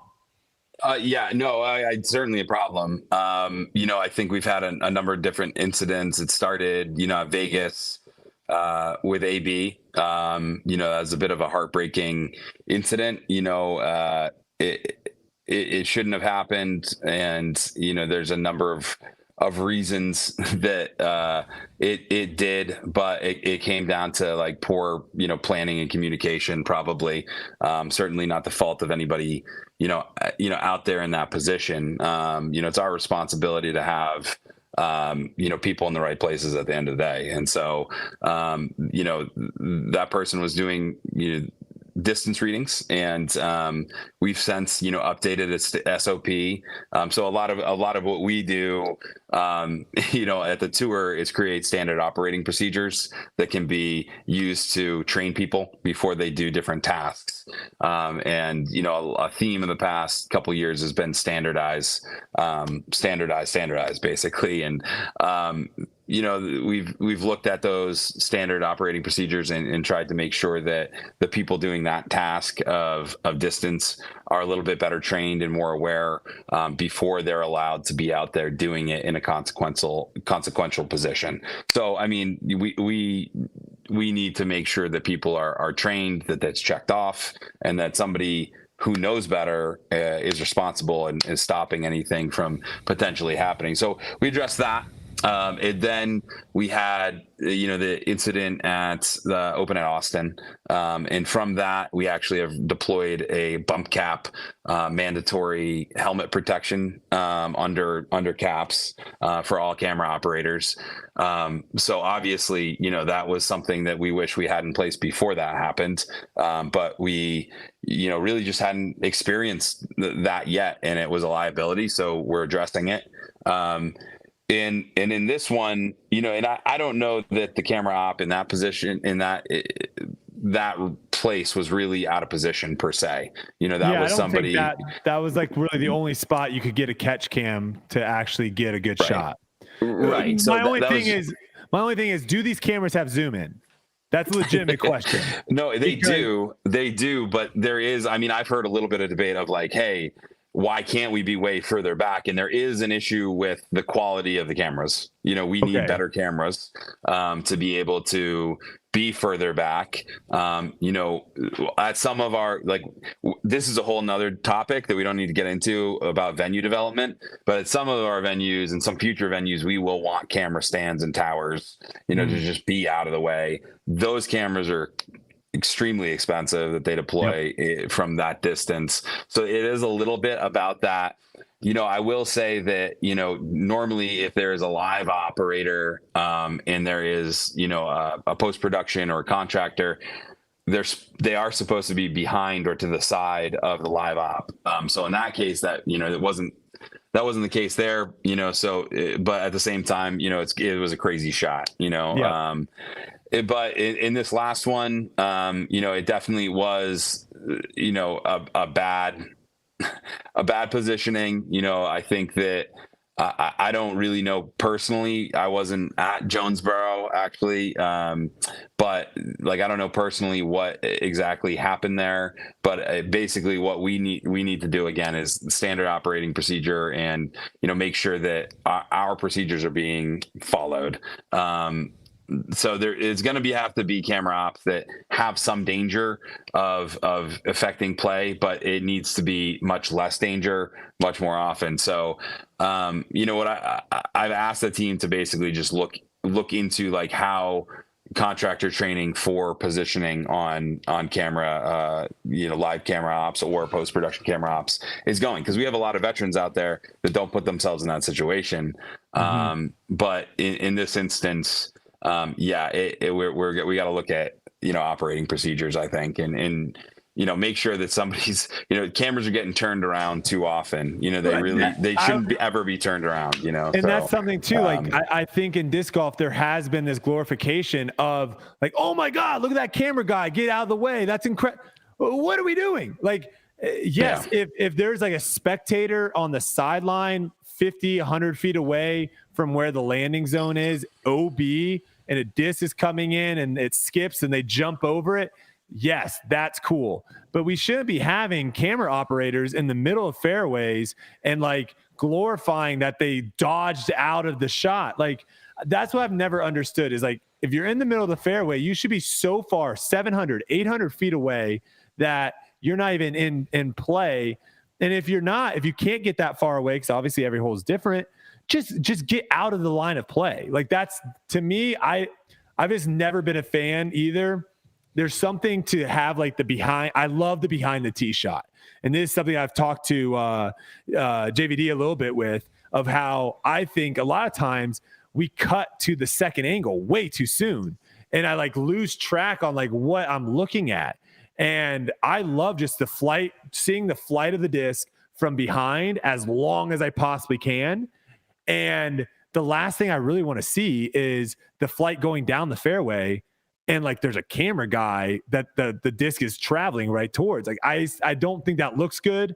And also it's just a shot that I don't think is super necessary. I don't know if I'm wrong in this. I have heard other people take the other argument, but that's just me. I just think it looks so much better when there's not people in the fairway. And obviously in the woods and stuff, it gets really hard, right? I get that. But I'm talking more about the fact that we've been playing these open courses and there's just camera people in the middle of the fairway. Well, it sounds I mean, a big part of that, like you just said, is like the camera just can't pick the disc up like that, so they have to be a bit closer.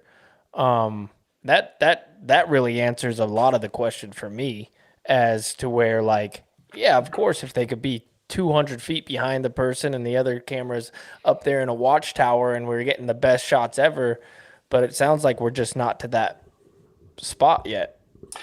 Yeah, I don't think we're there yet. So, like I said, there are going to be some compromising positions. Sure. I think that where they were positioned on that shot, my sense is that if they kept going further, they were going to basically go down because there's a rise. Are we talking about Jonesboro? Yeah, headed to the ninth green, and then it kind of falls away. So if they get, they need to be able to, if they can, see the disc being thrown.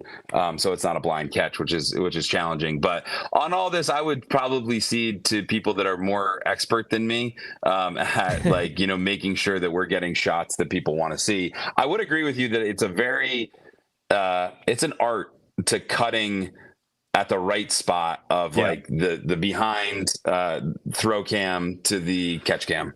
And, I think that maybe people have different preferences, but when you're watching, you can tell if that cut is like confusing or if it like exemplifies the finish of the disc. I want to see. I've been interested in why we do a cut when we can see the disc the entire let's just go hole one country club last year at Worlds, right? You're throwing off or hole one at Maple Hill, like these incredible shots. Why do we need a cut like middle of the flight?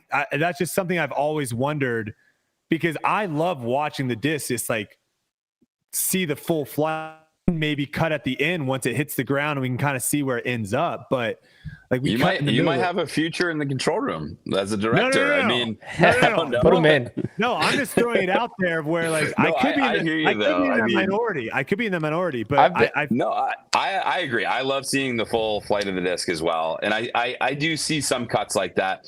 I mean, I saw some impressive holes where like the control room was showing all throw cam, all catch cam, and then cutting to like a drone shot and then trying to cut all three in. And I was like, I feel like they're just trying to show each angle, like that they have. But it is great to have multiple angles. I think that, there are just challenges to the catching, but at the same time, there are, like I feel like there have been too many issues this year. It's clear. So, I want to just say it's a tough job. Got a ton of respect for the people that do it. And we have got a lot of talented people. But what I need to, reinforce and what we've been talking about is standard operating procedures, training, making sure that, we are doing our best to maximize our positioning to be as far as possible out of the percentage that they could possibly get to you and affect the shot or be in the shot. The best possible scenario is not even seeing cameramen out there at all. Ghillie suits. Yeah. And the last thing I'll say on this, because obviously this is not even necessarily really, this is more on the production, I guess, side of it, right? But the first thing is you do all the changes, right? Everything that you're like, oh, we could have done this better. We could have done this better. Next year, there's going to be a laundry list of other things people are upset. It's never going. That's one thing. Commentaries like that. Every sport has it. So, but it is. The last thing I'll say is the drone coverage on the phone is tough sometimes. I can see maybe if I'm watching it on my TV or something, but sometimes like having that drone for shots or putts and stuff, very, very difficult for me to like have any clue what the heck is happening. I could be completely wrong again, just throwing out my opinion. But there's that. All right, let's move forward. Wait. I want to see. This is what I want to see. I want to see, like I saw that Double G jerky commercial where they're flying over the disc. When are we going to get that type of production? Just have out all there, the players Jeff? sign a thing like we are okay with the drone flying 10 feet over our head. Live racing drone. That would be maybe something for the future. I don't know, but yeah, we probably would need another set of waivers. So yeah. Okay, a question that has been asked a lot is the qualification process for silver events and elite events. Do you want to kind of what goes into deciding you're going to be a silver event or you're now going to move up from silver to elite? Like what goes into the qualification process there? For events. Yeah. So we're actually rolling out our bid process for 2024. I believe on the 15th or no, the 18th, May 18th. And it basically what lays out, this is going to be more public this year than it has been in the past, which has been through just submissions, but we're going to put it out there in a call and people will be able to see the materials, but we have, about like 10, 12 different appendixes that basically go over, tournament administration, standards and requirements, go over venue, and course design, standards and requirements, go over, purse, sponsorship, media. So all the different parts and pieces and, what venues need to commit to, volunteers and staffing, relationship with the local municipality or the Chamber of Commerce, promotional and marketing submissions. And so that all comes together and we assess bids, and then we, base kind of the schedule on availability of different venues. We've kind of evolved to this over, the first year of the tour where I think Steve, had kind of hand selected events. And so we've kind of moved past that. We do have legacy events that, have longer term deals, basically longer term contracts, but we're kind of resetting that and looking at a couple tweaks to the tour structure for next year. So that's going to be all laid out in actually the next couple weeks. So it's good timing. Oh, nice. Because you're going to be able to see behind the scenes a little bit, because we'll make it a public bid process. I don't know how many people will be interested, but I think players will be interested, and certainly venues and tournament directors. And basically what we're laying out are here are our expectations and standards for 2024. Here's what you need to commit to before we sign a contract and announce you in the schedule. But some of the core events, basically we have kind of grown standards almost with them, and from some talented tournament directors on the tour. So they're a little bit more collaborative in the process. But that's what it's going to be for 2024. Is there anything you want to say, potentially breaking news, about the Blue Ridge Championships, maybe hosting a prestigious event at some point? Or is there anything thoughts on that? I mean, you have the same course designer as Winthrop. Is there anything in the works there that you want to tease out? I know what you're getting at. I got nothing to announce or tease out, but I think it's a great venue with immense potential to continue to grow an event there. So I do see it doing bigger and better things. Whether or not we put it in a playoff or above position in the future, I think is certainly a possibility. I think that we wanted to see how crowds turned out. We know that it's hosted college disc golf, the collegiate championship there. And we know that they've got obviously US Disc Golf runs Winthrop, and we work with them there, on producing the US DGC production. So, definitely ripe with potential, I'd say. Nice. Did you think that it was a venue deserving of more, or what was your takeaway? Yeah, I loved it. I think the big issue that you're going to have, to me, it seemed like if you were going to have a crazy, I would love to have that be where the United States Disc Golf Championship is. Only issue, right, is housing. So there's not a lot of places to stay there. So if you are trying to have people drive in to view and spectate, to me, it seems like more of a pay-per-view type of big event that's more supposed to be consumed watching, and not actually being there live. The only other thing I had, that might be the greatest doubles course ever. So if there was ever an idea of doing a cool doubles event where doubles world championships, players got to pick their partner, and it's the top 16, whatever, that course is a course that you actually would see on almost every hole a player have an aggressive play, and a team have an aggressive play and a safe play. A lot of these courses we play, you're going to see two of the same shots. Who does it better? That one, there's actually some strategy and whatnot. So that could be an incredible event too, doing some cool, because obviously you do it at the All-Star, but actually making an event during the season could be interesting. What do you think, Yuli? Doubles? No, absolutely. I think the one thing that disc golf is missing right now as far as tournament play goes is doubles. It is so ingrained in our culture, Friday night doubles. You go out, random draw, $10, you pick a partner. That's how all of us kind of got that competitive. Well, not all of us. Brody probably has never done that, but get that little competitive, itch.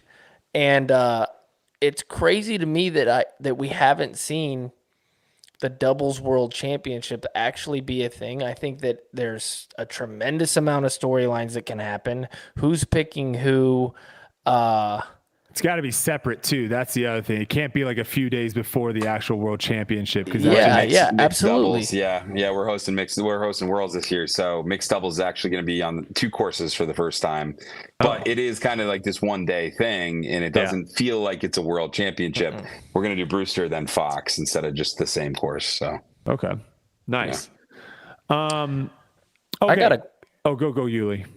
No, if you have more I have important too many questions, so you too keep many going. questions. Yeah, you okay. go. I was just gonna ask, like, for you personally, like, what is it like being? Will you say your exact title for everybody? Yeah, I'm the CEO of the Disc Golf Pro Tour. I also am the current tour director, but Okay. I'm working to our team's working to replace me as the tour director because it's too many hats, too many responsibilities. Yeah, that's what I was gonna ask. Like, what is it like being Jeff Spring with having this huge company and then CEO and this other tour director? Like, what is your daily routine? Like, it's got to be absolutely bonkers. Like, the fact that you're on our show, thank you so much, because I know timing. how Good timing. I know how your time is very, very valuable, and we appreciate all the work that you do. But what is that like for you? And do you ever have any off time? It is a struggle to get off time, but there are points in the year where it's a little easier. I'll put it this way. So when I first started, I was like 90% tour director and 10% CEO. And that percentage has slowly changed, especially out of need as the company's grown. And we've had more staff, a lot more business administration and finance needs. Working with our board, even just to do some capital projects and fundraising and long-term capital planning is starting to become really important for us because we're going to have capital projects that work with outside investment, I think, eventually. And that's something that's actually on the horizon. Venue development is going to involve real estate. Media rights has evolved to be one of the more important elements of our business, and it's something that I have to make sure that we're dealing with as informed and correctly as we can be. And so those are all kind of CEO things that have kind of just evolved and become more and more important. And so there is a need to continue to train our operations staff. And they've been coming along and doing a great job. And that tour director, hat is shrinking down to the point where, I'm going to hand it off. And you got anyone in mind that you're handing it off to? Well, right now Phil is the assistant tour director, so it would make sense for it to be him.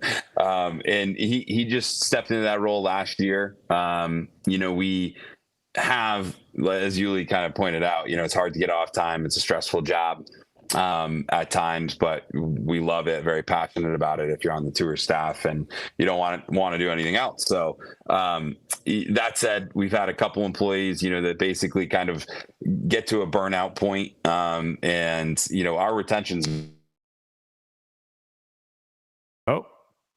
we've had a lot of people stay on for a real long time.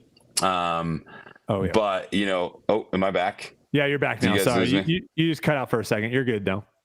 Okay, so just saying, Phil has become an important part of the team quickly. As assistant tour director, and I see him, working towards that in the coming bit of time.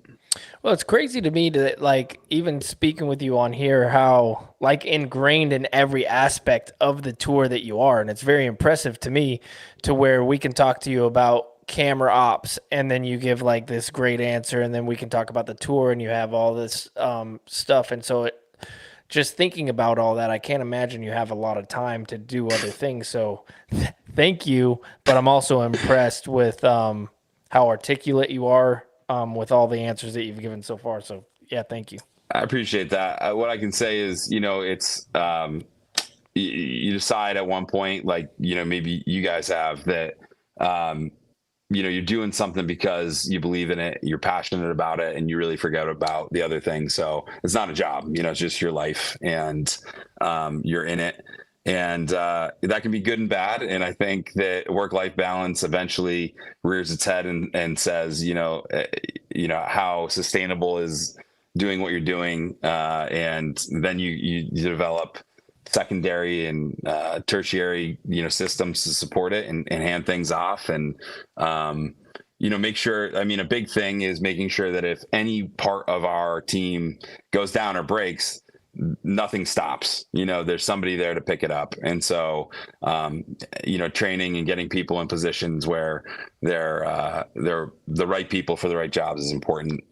So I love, being immersed in it. And I don't know that that'll change, but I think, learning to trust our team and delegate has been, a blessing, certainly over the last 18 months where we've really focused on that. So, but I appreciate it, Yuli. All right, I got a few more questions, and maybe we can try to rattle these off quick. Some might take a little bit longer to answer, but maybe we can just get some rattle some of these off. So the first one is payouts a priority to increase? Is that something that the Pro Tour looks and is currently seeing as this is something that we need to get more money into, or are we fine where we're at right now?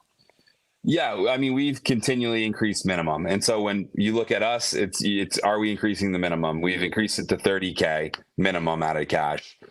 We've seen the events hover around there to 40. We're going to see events hit 40, 50, 60. It progresses as the season goes on, and we put the big heavy hitters later. So our payouts will go up this year. Out of cash will go up significantly. And I think that the minimum, hopefully for the bigger events, for playoff events this year, the minimum's 60. For Elite Plus, it's 50. And for the Tour Championship, we listed it as 150, but it'll probably be higher than that. And the Tour Championship, we build a lot out of cash for it. So it's going up. Hopefully minimum's 50. And we're certainly trying to work with big events to pop off bigger numbers. Is the plan also to kind of have more of a tennis feel of where, the events are happening and you've got men's and women's competition at these events? Or are you looking to branch off to, a golf or some other individual sports that you'll have a men's event here and a women's event here? What are the thoughts on the road? Right now, a little bit more aligned with the tennis model, but I can see that evolving a little bit. I think that the divisions thrive together. There's a lot of people that travel together. We have to be realistic about the realities of the touring life right now. That said, I think as we develop more 2-course venues, we could see FPO course, MPO course. We could see course A, course B for both divisions, and that's going to solve a lot of our divisional growth problems for just, we don't want to cut the men's field down.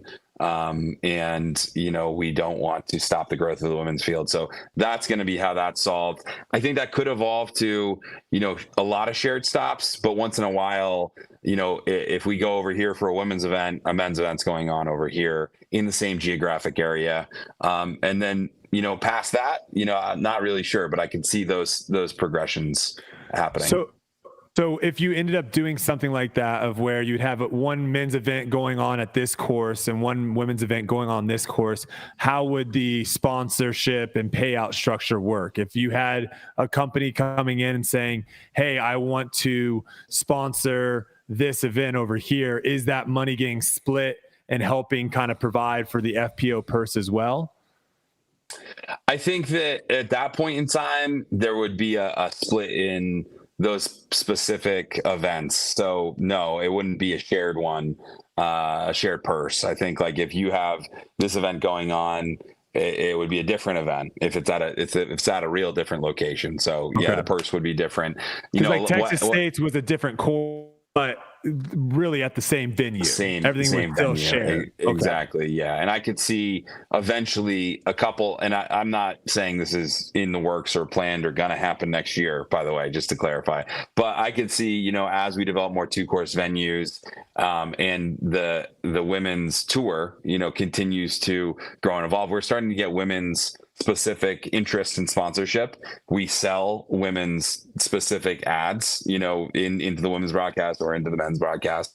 So as that continues to evolve and progress, I could see that happening where, a certain event may actually say, okay, hey, this course, this venue is only one course, like Idlewild, for instance. Mm-hmm. And then, we're actually going to go and there's a perfect venue for, MPO or FPO. I think either way, like you could spin it on Idlewild. Maybe it's more suited for I'm not sure actually, but regardless, what I would say is that it's possible that, hey, we've got 18 shared events and 3 separate events, and then see where it goes from there. U.S. Women's is a good test case.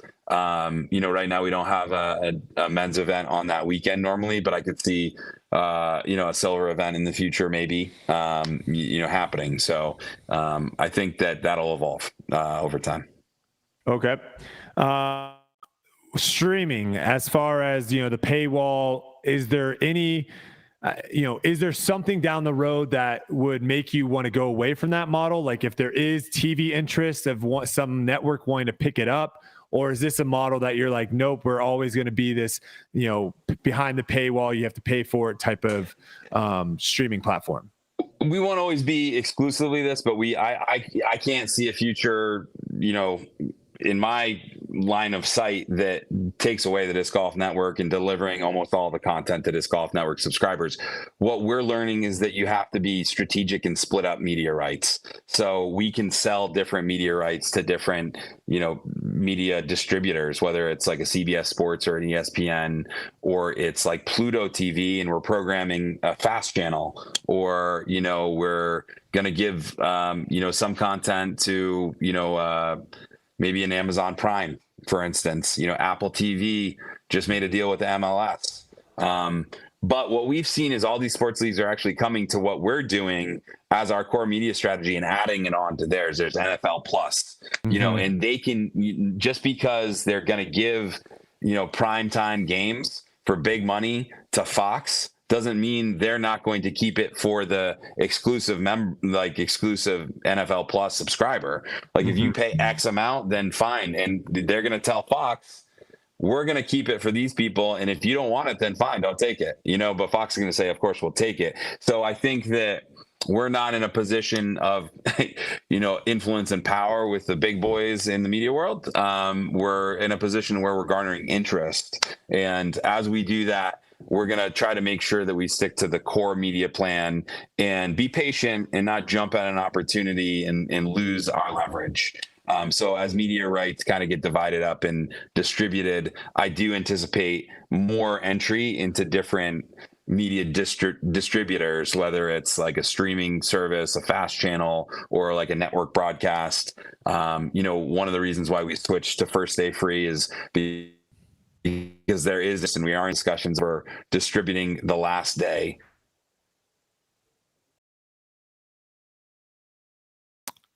We might have lost him again. He'll pop up back in here, I'm sure, in a second. I got a few more questions, Yuli. Is that okay with you, man? I find this is fascinating information. There's like so many things that it's like I speculate on, and now we have like the person that can actually tell us the answer. Yeah, and he's given good answers. That's the thing. He's not trying to like skate around and be all I like the good safe cop, bad cop that we were doing there for a little bit. Yeah, safe around the answers. Like he's given good answers. I mean, that's why I had to give him props for all the stuff that he does, because I enjoy listening to the guy. Yeah. I think sometimes that can get lost. Obviously there are so many things that I love what the Disc Golf Pro Tour is doing. I think they have obviously elevated live coverage to something that, gosh, some of the stuff I watched on YouTube of what live coverage used to be, my goodness, that's not watchable. Yeah. And obviously they've had their bumps and stuff this year with some of the stuff, right? But they have done incredible stuff for the sport. And, obviously I can sit back here and give him all his accolades and stuff, but I'm just trying to get to the nitty gritty, man. You know what I'm saying? You might be done. That phone might have just went down the tubes. Yeah. Talk about, sure. I don't know. I'm just going to say this because I think it's funny, but the Disc Golf Network is down. It's down for the count right now. It's there will be no ads for the rest of the show though. Dang, I still had some good freaking questions. I don't know. Do we speculate on the questions that I have? Let's go into, while we're waiting, let's see if we can maybe we'll get on our picks early. Or do you want to finish up Jonesboro? let's finish up Jonesboro because I wanted to talk about Aria. Yeah. Okay. So you go ahead and talk about Aria, and then we can kind of move over to MPO real quick. I've seen her name, but I had never paid attention. And then all of a sudden she's winning, and it was a lot like when Saya was doing what she was doing. Mm-hmm. And I'm just watching, and then I'm watching live coverage, and she's just making these crazy putts and just staying smooth down the fairway. And I thought moving forward that she was just not going to be able to hold up under the pressure. She ended up only losing by 3 shots. She's 16. Close. Wait, what? That's what I heard. Whoa. The way that you looked at me, that might be misinformation. I don't know the answer. What I heard today from somebody was that she was 16. Don't fact check me on that because that could be you need to be fact checked. What the heck? 16? Yeah, she looked like she had no problem at all out there with hanging with the big guns, you know? My gosh. She's 17, people are saying. 17. There you go.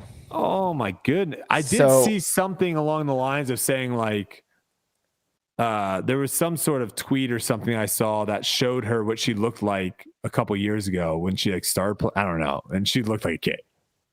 So, that's what I'm saying. So I don't know what's happening. Disc Golf Network. I'm done.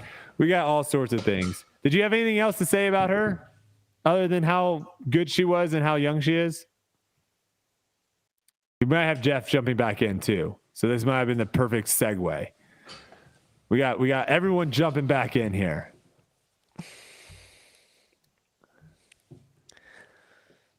Oh, he's down. We are talking. Okay, Jeff, we can hear you again. We'll have Silas throw you back in here. All right, here we go. We're back. All right, good. Because I was like, man, I still have a few more questions that I really want to give out. So yeah, right. I didn't calculate my phone battery length correctly. No, it's good. Mine turns off every 30 minutes. On so it's not just being good. No, we deal with issues here on Tour Life all the time, so it's not big. Okay. Our viewers are very used to it at this point. Okay. Let me just say some things real quick I want to get your opinion on. Champions Cup, run by the PDGA. Worlds, run by the PDGA. European Open, I believe, run by the PDGA. USDGC, run by US Disc Golf. Is the Pro Tour interested in getting in here a little bit? I mean, 3 of the 4 majors run by the same organization. Are there any thoughts on like, maybe that separation of power needs to be, given out a little bit there? Yeah, we certainly are interested in running a major for sure. But we had this discussion during the NT DGPT merger talks, and I don't think it's ruled out of any future discussions. But I think that in the meantime, the concept is that for instance, I'm running Worlds this year, and until the Champions Cup kind of locked in for at least a period of time at WR, the Champions Cup was gonna rotate as well. European Open is run by Spin 18, which is a company that runs Discmania. Yeah, I couldn't find. I went on the website. It didn't say anything specifically. The only thing it did say was a PDGA major. I couldn't see. I don't think Spin 18 is on the website, which is interesting. But yeah, exactly. And so there's a long-term agreement with Spin 18 and the PDGA to execute that. But the PDGA sanctions in a similar way that they put the M next to USDGC. We were actually, basically saying, hey, we'll take the Tour Championship and change the format to make it, acceptable as a major, or, we could, launch a new major. That was around the time Champions Cup was being discussed. And I think that it was kind of like, hey, let's have the Disc Golf Pro Tour, get more involved operationally in the majors and get awarded some of the majors if DGPT events bid. So, I work with the majors committee and help schedule some majors. So I'm confident that our relationship will help us, kind of continue to grow our influence on the majors. And I know that the PDGA as partners want us to be involved too. So I can't say I wouldn't love to like own and operate a major as a disc golf pro tour. And right now that's the DGBD championship for us. And you can see that we treat it like, hey, let's keep breaking records with purse. And eventually we see, the development of a headquarters for the disc golf pro tour and custom built courses for that event. And I think that will help elevate it, even further beyond just like what we're doing with the purse right now. And of course we love Charlotte and the Charlotte Disc Golf Club and all they've done to, help that event, grow. So, okay. I want you to answer this one. Crazy idea or good idea? All right. Okay. Yeah. I'm with you. We have seen almost at every single tour stop players playing holes incorrectly. And I've done it myself. It's very difficult sometimes to go to a hole and what you think it should be played because you've played it that way for other holes and it's different and all these rules and this hole plays this way and the mandatory is here. So here's my thoughts. We have 4 different color stakes. Okay. You have a white stake, which means OB. If you throw it out the white stake, it's stroke and distance. You have yellow stake, which you are now throwing into a hazard. You throw from where the disc lands in the yellow staked area. You add a stroke, penalty stroke from where it lands. You have red stake, which is essentially kind of how we would basically play OB right now, right? To where your disc goes out of bounds, where the disc was the water. You'd essentially have blue stakes on the other side. So if you end up going in the water, right, you can advance your disc all the way up to the edge of the water to throw your next shot. And then it would be the same thing of like, if you cross and hit the tree and then come back, you can advance over there. Because right now that's kind of arbitrary for certain things. What is that a good idea or a bad idea to have this color coordinated so everyone knows exactly when you throw it out of bounds, the correct way of playing it? I think generally I have to say good idea over crazy idea. I think that we're even just fighting to make white be the OB. I mean, if you go off the Disc Golf Pro Tour, there's a lot of different events that have a lot of different colors, and we've tried to standardize the colors that we do have: yellow for hazard, white for OB, and I think that we've done it consistently enough. But you wouldn't even believe we had to fight with some TDs on this, and they're like, "Well, this is how I mark my course." And they're like, "Okay, but that's not how we do it here on the tour." So, but yeah, I think it's a good idea. I mean, a lot of what you're talking about, I played competitive golf in high school, and the lateral hazard, the different color markings corresponding to the same thing at every course that you go to are all good things. So I think what you're saying is a good thing. And I definitely think the progression of a couple different meanings is probably good to standardize as well. So that's a good idea. Are you a little handcuffed in this situation with the PDGA? How close are you guys to being like, you know what, we love the PDGA, but we're going to do things our way on tour? I think we're basically there now, but we're growing there with PDGA collaboration. So, part of our agreement is that we can develop tour standards, and that we can work with the rules committee to develop rules. And in year one, honestly, there's a couple different factors. You're testing the water of the relationship. You're building, a little bit of relationships with different parts of the PDGA organization, understanding a little bit of what they do with their committees. And now we're moving forward on some of the initiatives that we want to have in year 2. This is a 5-year partnership with the PDGA. So, I think that, we're certainly at a point where we say, hey, we see these things that week in, week out, and here are the concepts in regards to rules, standards, competition, but they're right there, with us. They want to evolve. I think they're just set up differently as an organization and in their process and procedures. So unless somebody's really driving something, it's hard to move things quickly through.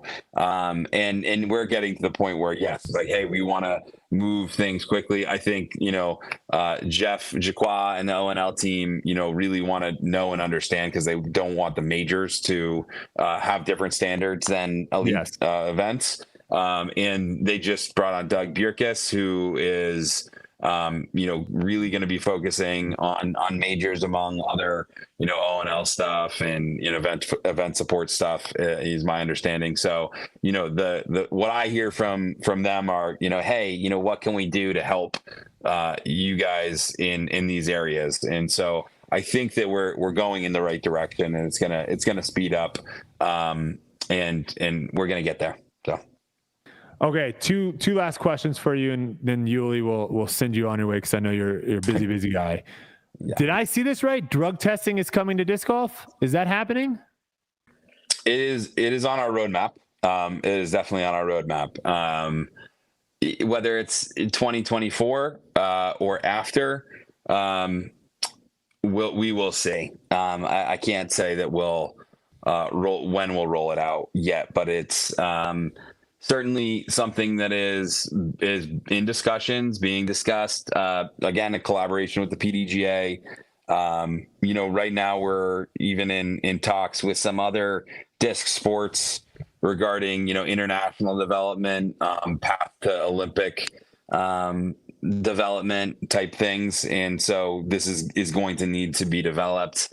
It's not rocket science. We're going to get a program in place, start slow, and kind of keep the players, Yuli's on the Touring Players Council, and that's definitely on our agenda as we're checking off nearer term things, in regards to like some rules feedback and some other topics that I gotta stop the juicing, son of a. So two questions on that. The first one being, is this something that you think is a problem right now on tour that you need to have this in place to kind of fix, or is this something that you're trying to get ahead before it becomes an issue? I think the latter. The latter is my understanding. But until you have a program, who can say? So, gotcha. And then last thing I got. This is something that a lot of people have been wanting to come back. So I don't know if this is something that we can influence some change right here, right now for the people. Can you bring back the pause and rewind for live coverage? Is that possible? I tune in 20 minutes late. Can I go back to hole one and watch the beginning? And then fast forward through maybe some of the commercials and then, get back to live. So this is actually unintended byproduct of an improvement. Some of our back-end providers, kind of upped the quality settings that we're able to stream at, which has been a positive this year. We have slightly, higher quality stream settings. So when we have good signal, it's going to look better. It's going to look crisper. But the migration to the platform with the better settings actually wiped out the limited VOD that just the web player had, which is frustrating and was a bit surprising for us. But what I can tell you is that we are working really hard on Disc Golf Network 2.0, and we'll roll that out in 2024 with a lot of new capabilities. It's been, a long slog behind the scenes to even just get where we are, where we're making some decisions. But, I feel that, we're going to hopefully roll one of our pieces on the roadmap is to roll out live DVR. So, not just what you had on web player, but that for your apps and the ability to record or jump back, and that could be a feature that you see in 2024. That's certainly our goal. So I like that idea, Yuli, of like going the iPhone route of like 10 years from now, we're on DGN 7 and then DGN 8 comes out. I like that. Maybe we should actually build that into marketing for it then. It might not hurt us if people say, people okay, love hey, that stuff. This is all like, this is the new version. Oh, you're on DGN 4? I can't text you. Well, one thing that we're looking at is like what Netflix does even is like, if you have, different tiers of subscription, you can get different benefits or, like different quality. Cause some people, depending on where they are in the world, they can't stream in 1080, or, sometimes if we don't have great, cell signal, 720 is all you need. And so, that is bandwidth that costs money, and that, if people are on a different setting, makes sense just to dial it back. But yeah, we're excited to deliver some, hard worked for and long awaited improvements in the near future, to the app and to the live consumption process, so to speak. I love that. Yules, you got anything? I'm good. I think he's answered more than enough of our questions. Well, we appreciate you so much for coming on. Yes. I think a lot of the stuff you said was fascinating. It's really cool to kind of get a look at like what is to come. And obviously being someone that is a huge advocate for live and constantly pushing the live, I think you guys continue to make it easier and easier by continuing to increase the product. And I thank you for that. So that way I don't have all these post-production people in my comments being like, post-production is the best, you're an idiot. So I appreciate that. I like to always say the Disc Golf Pro Tour delivers both live and post-production, so you don't even have to choose. That is true now. You can pick. You can pick whatever you want. Should we ask him a pet peeves? We're getting some people in the chat wanting a pet peeves thing. Jeff, I'm sure you have it. Is there something that really gets under your skin that you see, probably from your end? It could be something like that I've asked you where you're just like, I hate that question, or something that you see people commenting on social media about the Disc Golf Network or the Disc Golf Pro Tour. Is there anything that jumps out? Well, certainly. Anything that you're willing to say live right now. I don't know. I'm trying to think of one that's not doesn't have consequences to it. You almost canceled AB earlier this year. I did. I got him. I liked James's answer, and at my heart, I agree with James. But we all do, but that's not real life, man. That's not real life. That's true. Let me think. It's certainly plenty of misconceptions out there. I mean, certainly the Jomez, and live debates have plenty of pet peeves in my mind, because we're the ones hiring Jomez to be there, or giving them media rights to be there, or making a deal with them to be there. So that debate has certainly like, I'm just shaking my head. You're like, I've answered this question already 1,000 times. I'm sure you get a lot of them too, where they're like, why aren't you guys more like this sport? And you're like, wait, the sport that has millions and millions of dollars in the production value? You mean that sport? Yeah. Right. Yeah. Oh man. Yeah, I'll take a rain check, because I've got a couple on the tip of my brain. Yeah. I'll take a rain check on that. But I can come up with a pretty good list, I think. Yeah, whenever you have some breaking news that you want to spit out, you're always welcome to come back on. We would love to hear it.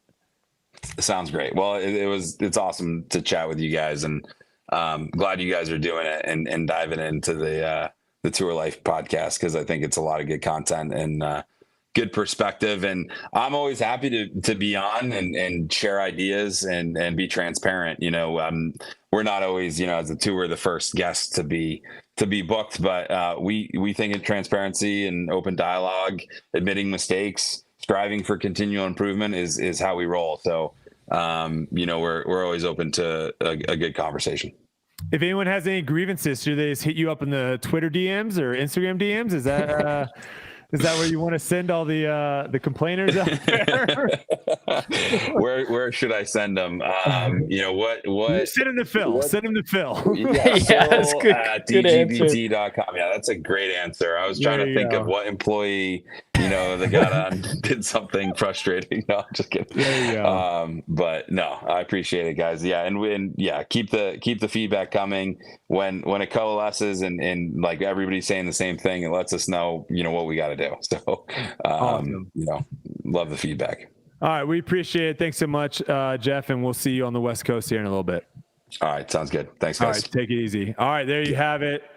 Tour director for now and CEO of the Disc Golf Pro Tour and Disc Golf Network, Jeff Spring. Wow, that was all. We needed when crazier stuff drops too. We need to get him back on because he's great to just kind of have a conversation with.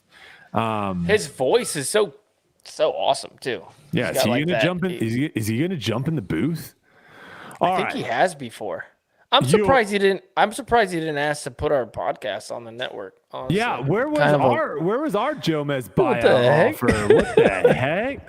Give us those seven-figure buyout offer. Yeah, maybe a couple of years. Okay. Do you want? I'm at the mercy of you because obviously I could talk about disc golf forever.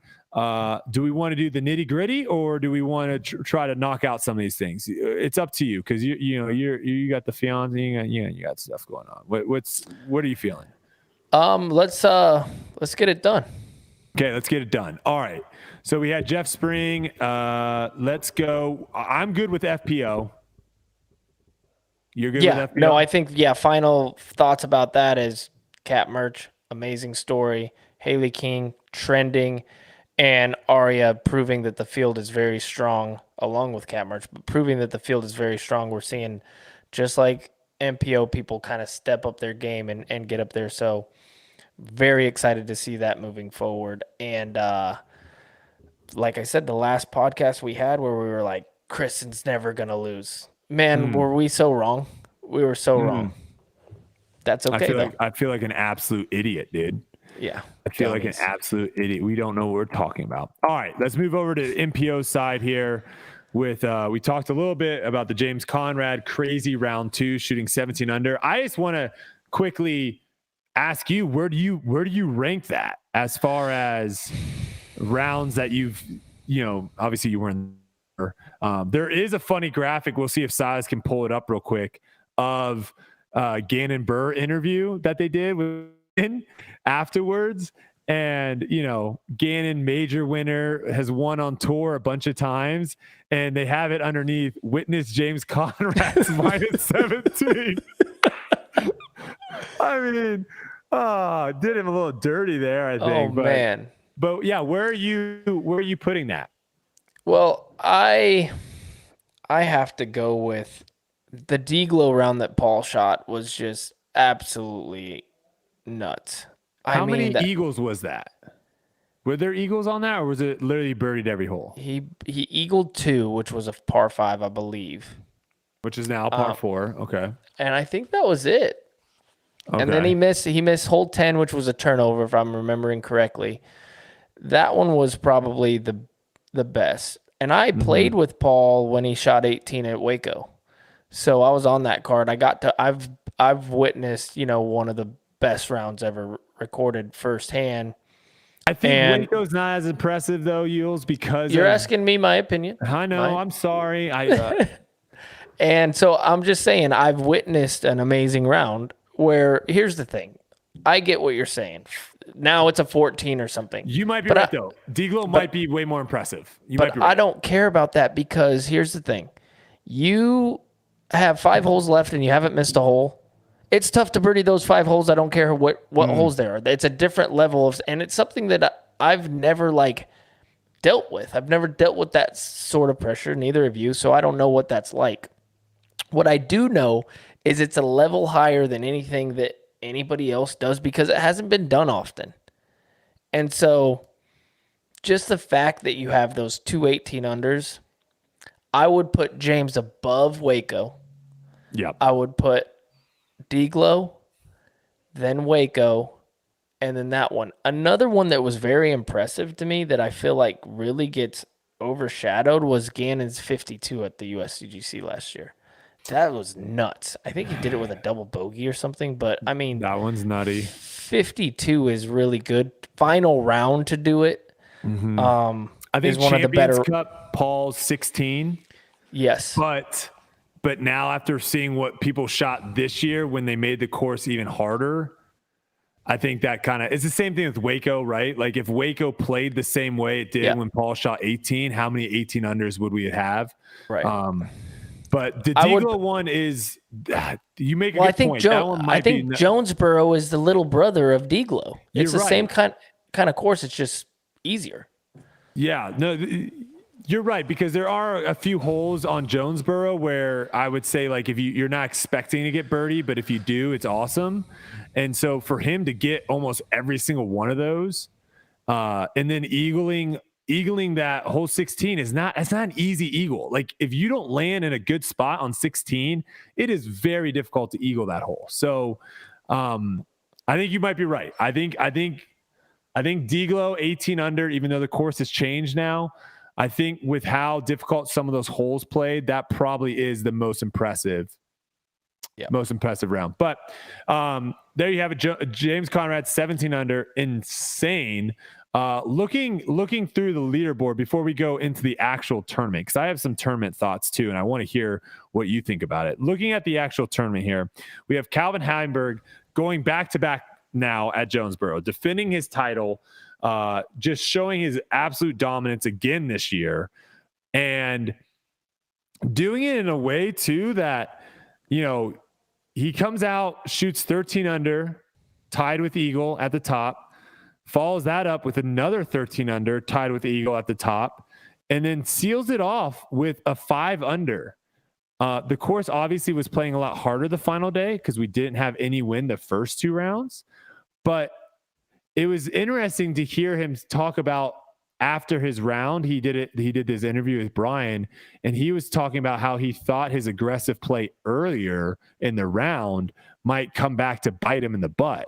And I think he's specifically talking about hole 4 and hole 5, where he bogeyed both those holes. And both those holes, well, hole 5, that's kind of a good, like, that's a really good birdie. But hole 4 is a birdie hole. I mean, hole 4, you're looking at trying to birdie that. And so bogeying that hole, he takes a couple pars on 8. 8's not a great par. 10 for him, low ceiling turnover shot. That's kind of right in his wheelhouse. 12 is a pretty easy hole. Obviously played a little bit harder with the wind, but let's just talk about what he was able to do. 15, an absolute nightmare on that hole. You have Eagle, who is maybe 3 feet, 4 feet. I couldn't really tell live. Did you have a better angle from Jomez of how much further back Eagle's putt was on 15? Then Calvin's? How much further back? Yeah, they were pretty similar. They were like laid up first. Well, the thing about it is like once you get to like that 50, 60 foot area, it's like the same putt to me. Was it that far? It didn't seem that far. It seemed like 45. Well, this is what I tell people, because the distance might be 45, but that's playing all of 70 to 80 feet up the hill. Because it's straight uphill. You know what I mean? Right. The power that you have, the power that you have to throw to get it up the hill is the power of a 60-footer. You know, you're essentially throwing a 60-footer. Yeah. So they both end up going, which I was a little surprised with. They end up both going with like a fast disc into that green, and so they got that big skip off the hill. I don't think they did do a fat. They were doing putters and mid ranges. I don't think really. They just got huge flare skips off of putters. Yep. Oh, yeah. I mean, you would know better. That I would say that is one thing better with posts is like with live, you know, I'm watching it on my phone. It's difficult for me to actually see like what the rim is. I was just assuming that it was a fast disc from the skip, but they ended up going, 45, 50, whatever it is left. Eagle lays up, right? And he's just like, I'm conceding for par here. I'm fine. Calvin steps up and runs it. What's your thoughts on that after the layup? Being super aggressive there.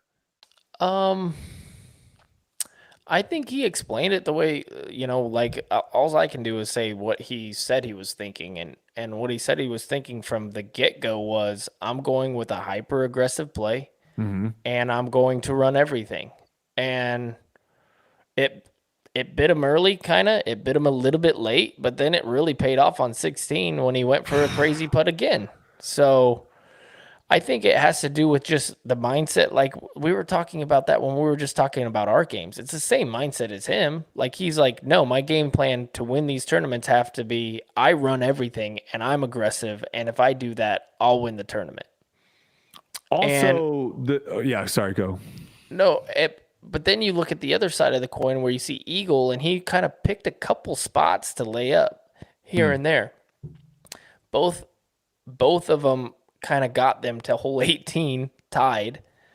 But if we see a trend, we see Eagle doing this, winning a couple tournaments a year, yes. But what's Calvin doing right now? He's winning a lot by playing in contention a lot. And I've noticed that he's running more dangerous putts than anybody, and he's becoming a better putter than I've seen in the last couple of years. Like his Circle 2 makes, like he's making a bunch of Circle 2 putts this year. And sure, everybody's going to miss a couple, but when you combine that like fearless putting stroke with the fearless fearless way that he plays off the tee, dude. Well, the second shot he had on hole 16, right? He's out of position. Yeah. He is not in a position to be able to go for that green. And, for those wondering, we did try to get Calvin to come on tonight. He said he was going to try, but he's in that weird, I got the green text. So that means he's somewhere tonight that he does not have reception because he is not an Android, spoiler alert. He's not an Android user. He is an iPhone user. So unfortunately, who knows? He might pop in here, but it doesn't look that way. But I wanted to ask him about that because there could have been a lot that could have gone wrong with going for it there. I wanted to ask him, like, because that hole, we'll get into the OB a little bit on this course, but that hole was a hole where as long as you just chucked it over the water and it went somewhat in that direction, you were going to be getting yourself an easy birdie. Yep. Right? Mm-hmm. But I was curious, like, did he think he actually could eagle from there, or was he just focused on throwing it, hitting it, and getting it over the water? And then when he got up to the disc, he was like, "Oh, wait a second! Like, I'm close enough that I can make this putt." Actually, like, I don't know if he talked about that at all, but that aggressive play, like, things could have gotten really bad. He could have clipped a tree. It could have hyzered out early, left OB. Now he's going to the drop zone. He could have rimmed off the putt and just went out of bounds there, 100%. Yeah, nutty. And then, the dude, you need to have a one-stroke lead against Calvin going into 18. If you're playing Jonesboro. Or two. If you're playing against him in Jonesboro, he does not mess up that shot. That's crazy. And you talked about it a little bit. Like, that shot's so hard. That backhand, James kind of was mentioning it. It's like a late hyzer turn. The one thing about it, though, in years past, he's thrown it so far. He's kind of left, and he's throwing like putter into the green, which is absolutely crazy. This year, he got lucky. Like he threw a shot not the way that he wanted, and he got through those branches exactly like James said. Like, that's not the shot that they're visualizing and trying to throw. You know what I mean? Like they're trying to get past those branches and then late turn and start turning, and then see where it gets them. So he caught a good break there. But then the Eagle hyzer. Do you hate that play? Because it looked like it worked the first two rounds for him, right? When there was no wind at all, he was able to just go past all those tree bunkers and have a pretty easy, not easy, but a clear line for the birdie. Did you hate it because of the wind that day? I did. Yeah, I did. I looked at it. I almost threw it the first 2 days myself because you can get in a pretty easy position to get a par. Yeah, par. Very easily, which is a good score on that hole. Like, you have to throw an unbelievable shot to have a look for birdie. But anyways, the final round, I looked at it and I was like, oh, every single disc is just going to go straight. Nothing's coming back to the left. Now, when I say that, I'm basing that off of like my game and what I've seen. Eagle has a different gear than everybody. Yeah. Like maybe AB. I think it's a different gear than even like a Garrett or an Anthony. And the reason I say that is because he's able to throw stable discs on golf lines that nobody else does, right? Like his disc, I bet you if he gave you one of his stable discs, like you would just be like, how do you even throw this? Like the tactic that he throws and different things like that. Yeah, it would So be interesting to actually throw some of his discs he has. Right. And so with that being said, he would be the only person that I would really give the green light because like a Garrett throws a lot of stable stuff, but he's throwing hyzer flips that kind of get up there. A lot of Eagles discs are just like on hyzer and they don't move. Yep. And they're going 450, 500. Yeah. Like even James said, he's like, listen, when that guy throws like with ease, it's like something that he's never seen. I wonder if it was something that he tried in practice. You know, he tried to go down the middle and wasn't successful and just thought his, percentage of birdieing the hole, which he probably thought he had to do after Calvin's drive, was to go the big hyzer. Yeah. Right? Like it worked perfect the first 2 rounds, so I have no problem with it. It's just that it was a tough win. Hey, listen, I'm talking about a guy who beat me by 35 strokes or something like I'm just saying what I think. I mean, that's the thing is you have to have people speculate. Obviously, and this is the thing that I think is ridiculous and should never be said about anything is, well, he's better than you. Like, okay, if we're going to have that idea of the only time you can ever talk about something is because you're better than that person, then there's no analyst. There's no commentary. I mean, Eagle is the only people that could talk about Eagle's game is 2 or 3 people on the planet, So, I mean, it is our job on this podcast to speculate and talk about things that we think he did wrong or could have done better. And, I think that play, gosh, I would say the only thing is like he did the worst thing that you could possibly do, right? Because if he throws something too overstable or he throws something on more hyzer and it doesn't get into the spot and it hits the tree bunkers and falls down, he's not taking par out of play. Yeah. Where he had to, he basically had a re-tee. Is essentially he's throwing 3 and has to re-tee. He had to throw in from a 450-foot shot or something to get a par. So, and the disc obviously didn't fly the way that he wanted it to. And this is another thing that has to be put in there. When you're tied for the lead and you're on the last hole of a tournament, there's a thing called tournament power and adrenaline. And your discs aren't going to fly the same. They're going to go farther. And that's a real thing. It's a real thing. I lost a major championship one year because I had a lot of adrenaline. I had 1 shot to make on the final hole. I threw it the same that I had done every other round, flipped up, went straight, and I was OB by a couple inches. That's a real thing. And so that could have happened as well, to where he threw it exactly how he wanted. He just didn't know he was going to hit it perfect. Got too many RPMs on it. Yeah. It was tough to see, but again, this is why I also really enjoy these par 4s at the end or a par 5 at the end and not a par 3, because it just makes you have to think so much more on the strategy of like, it's not just, I throw 1 good shot and I'm good. He was thinking like, I got to throw a really good tee shot to put myself in a great position to be able to get the birdie. Yeah. Right. So that's why he went so aggressive on that shot. And that's such a good finishing hole, man. That is a terrifying. Really is. If you've not played a This Side of Heaven, gosh, when you get that hole 18, that is a terrifying tee shot. After you've played 17 holes where it's just like, throw it wherever you want. And then it's just like that tunnel is just like zoom. And like, you can throw a great shot and go out of bounds. You watched my fight. Did you? So you saw the shot. I saw it. It looked great. I was on the line halfway in and halfway out.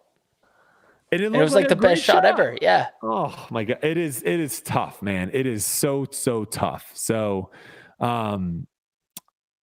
we have a couple other Benjamin Callaway. I feel like that dude. I mean, he shot 9 under. That was the hot round, tying with Trevin Crow for the final round. I feel like Ben always plays really, really well at Jonesboro. I could be wrong, but I just always feel like his name is up there towards the end. So listen, Ben is like, to me, he's a lot without the accolades. He's a lot like Haley King, to where I see him play, I see him putt, I see him throw, and I'm just like, how are you not just up there every single weekend?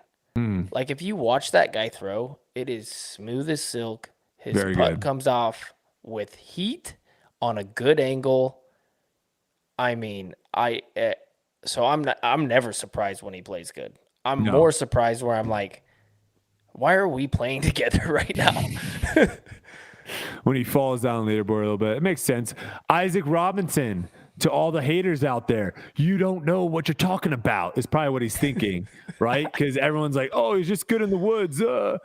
He shoots 8 under the final round, finishing tied for second with Eagle. Eagle's triple on the final hole was kind of a nice little paycheck boost for Ben and Isaac, because I think those guys were thinking that third was going to be where they're going to end up. And, Eagle ends up tripling the final hole by trying to throw in and going OB.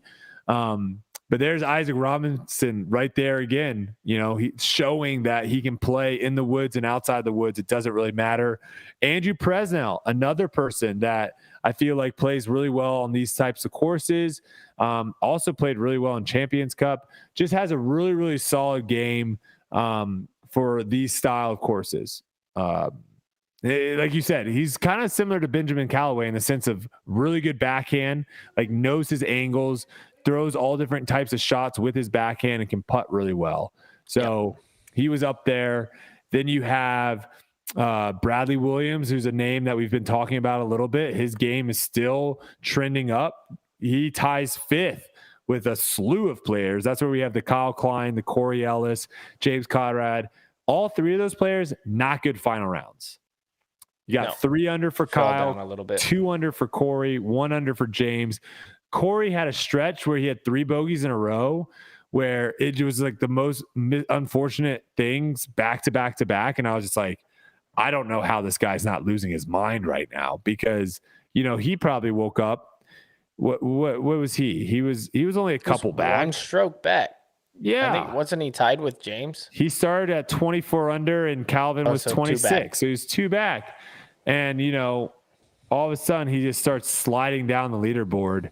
And that's got to be super tough. But his game looked really solid the first 2 days, and the wind picked up. And just like James kind of said with the 17 under, sometimes you just got to get that luckiness. You kind of get a little bit of luck. And Corey kind of got the wrong side of the coin there.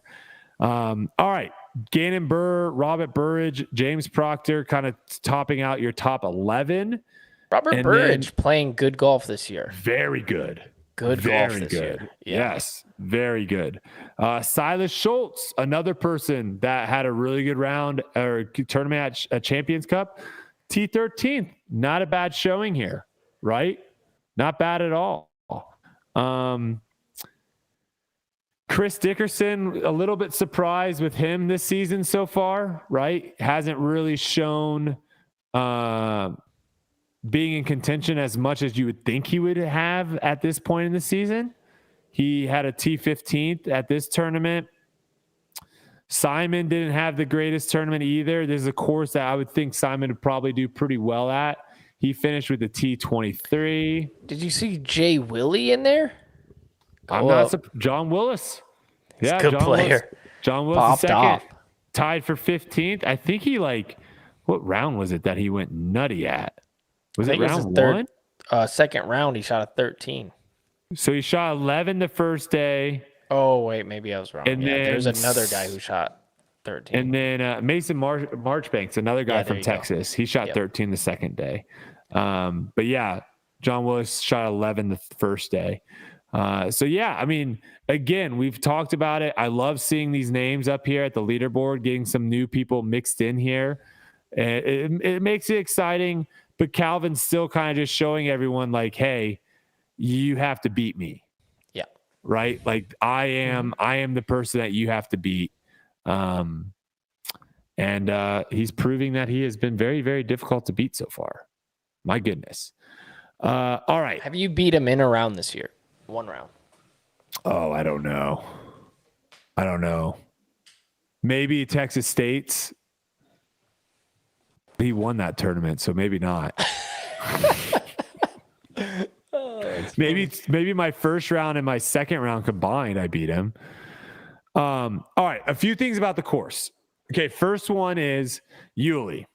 If I told you that I hit the island green on hole 6 all 3 rounds, what would you say would be my overall score for that hole?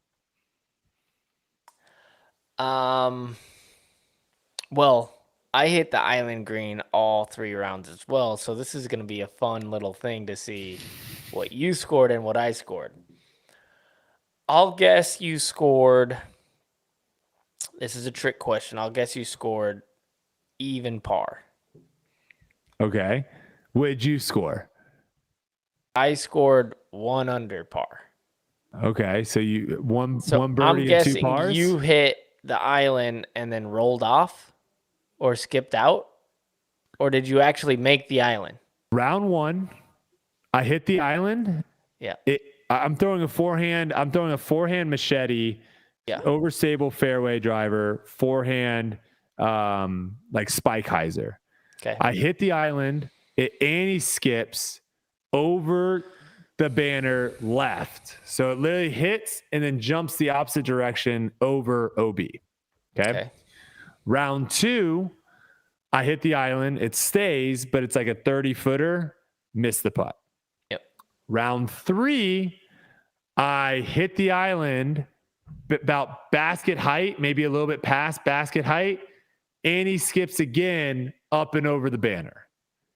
I threw that hole. I told my caddy, I threw that hole probably 16 or 18 times in practice throughout the week. Didn't happen. Forehand and backhand, I never missed the island. I don't think I was outside of 25 feet.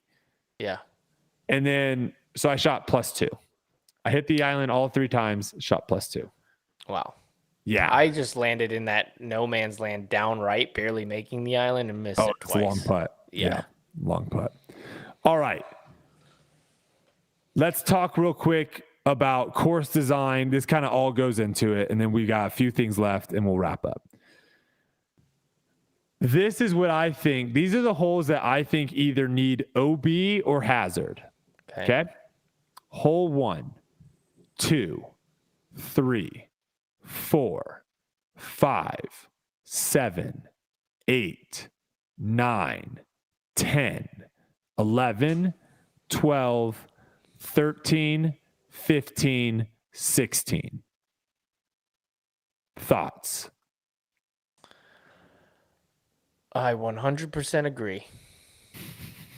100%. So as of right now, if you didn't catch that, the only holes that I think don't need OB or hazard, because I think some holes need hazard, not OB, is hole 6, hole 14, and hole 18 and 17. Those holes I think are fine. This is what I'll say. Because again, this is a topic that a lot of people love to kind of push back on and be like, no, the course is great, yada, yada. I love this course, right? Now I'm doing what I say. I'm doing what I say I hate doing, where it's like you butter it up before you like smash it down. I love this course. The thing that this course doesn't do though, is it doesn't separate great shots from good shots enough, and it doesn't separate good shots from bad shots. It just doesn't. And I think adding more out of bounds or hazard to these holes. So for example, hole 1, and I'm not going to go through all the holes, but I'm just going to give one example on hole 1 and we'll move on. Hole 1, it is very difficult, almost impossible to bogey that hole. Unless you get some, what's that? I definitely bogeyed it. How did you bogey it? I threw it right and then went in that cluster of trees, and there's just no chance. But it was the worst tee shot ever. Could someone go right and somehow go through the trees and then be on the other side and get up and down easily? Casey White did it on my card. Same 2 shots. Mine bogeyed. He had a putt. So that's kind of my point, right? The point is, Casey. It's fine. You can throw him under the bus. The point is, you both threw bad shots.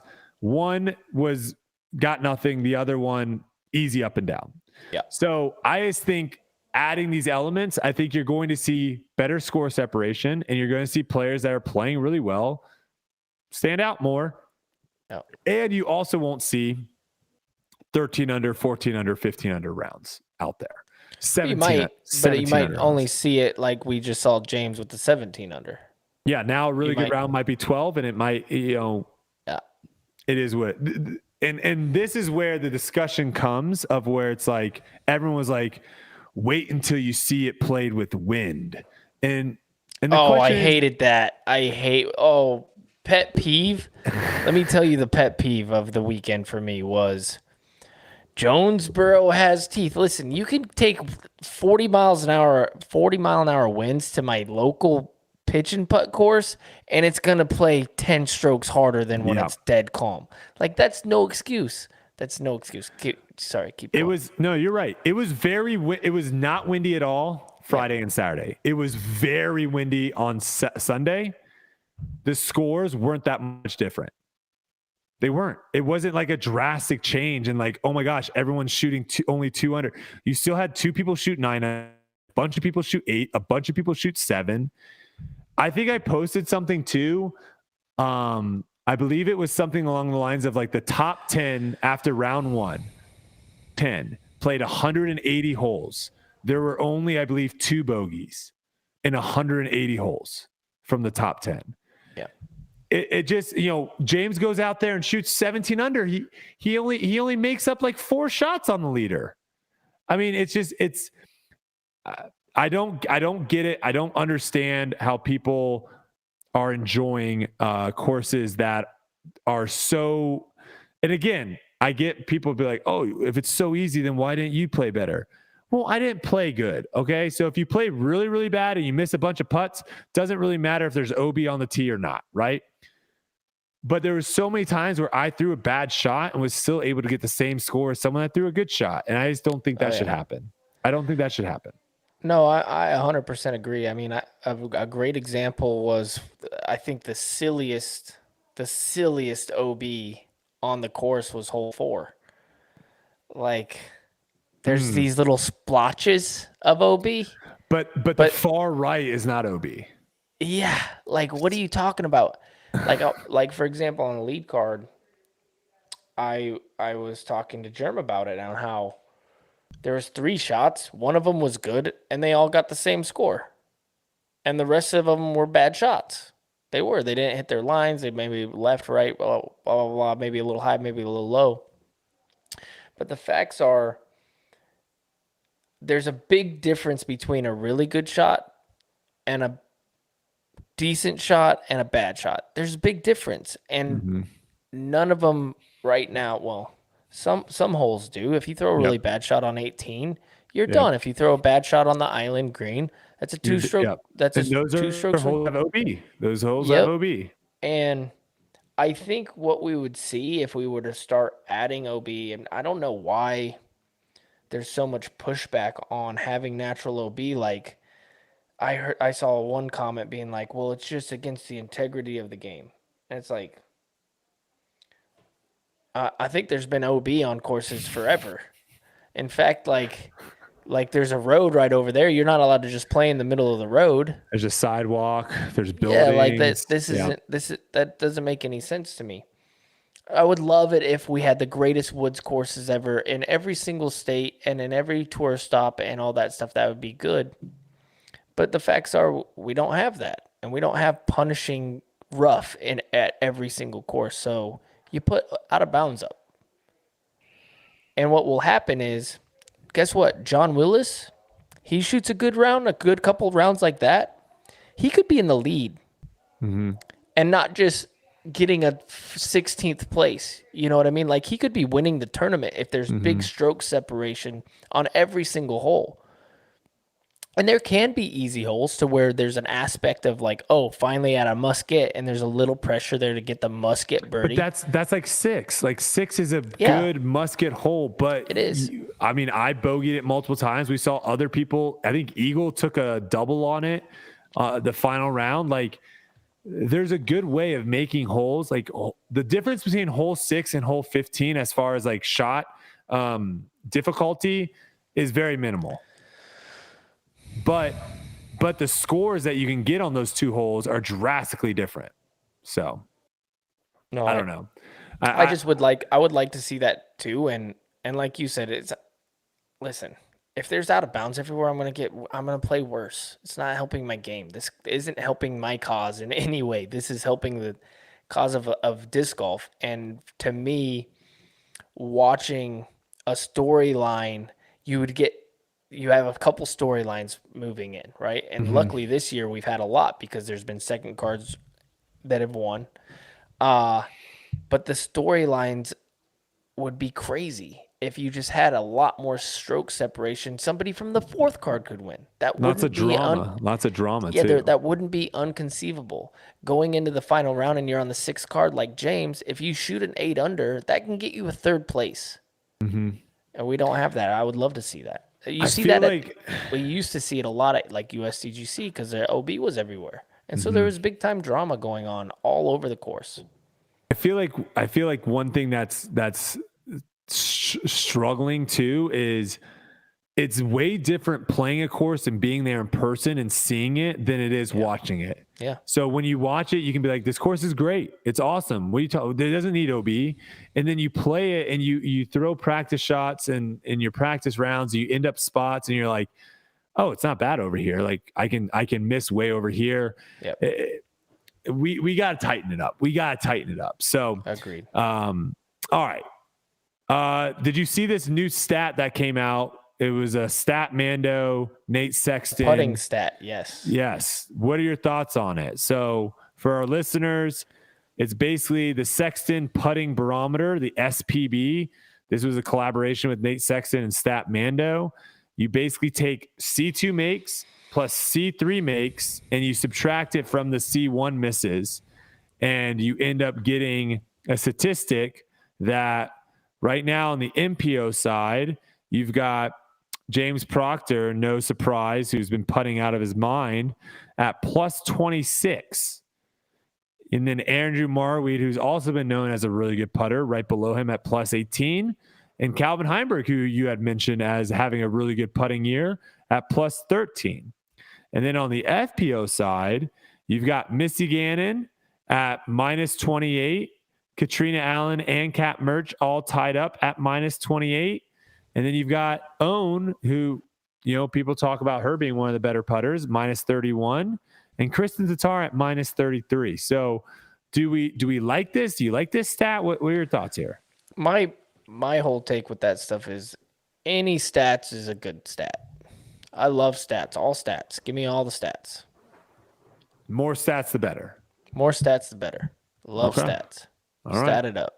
I definitely think you can look at that and be like, okay, this person's been putting really, really well this year. I think it's a quick way of looking at that. Other than that, take it for you will. Disc golf is back in the World Games, baby. What do you know about the World Games, Yuli?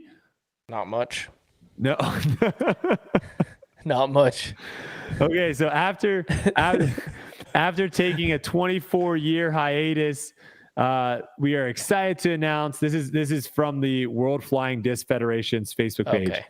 We are excited to announce that disc golf will again be a medal sport featuring 16 mixed pairs competition, 32 athletes, and Ultimate received the same quota as in Birmingham last July. So it looks like the World Games will be in Chengdu. Don't know if I'm saying that right.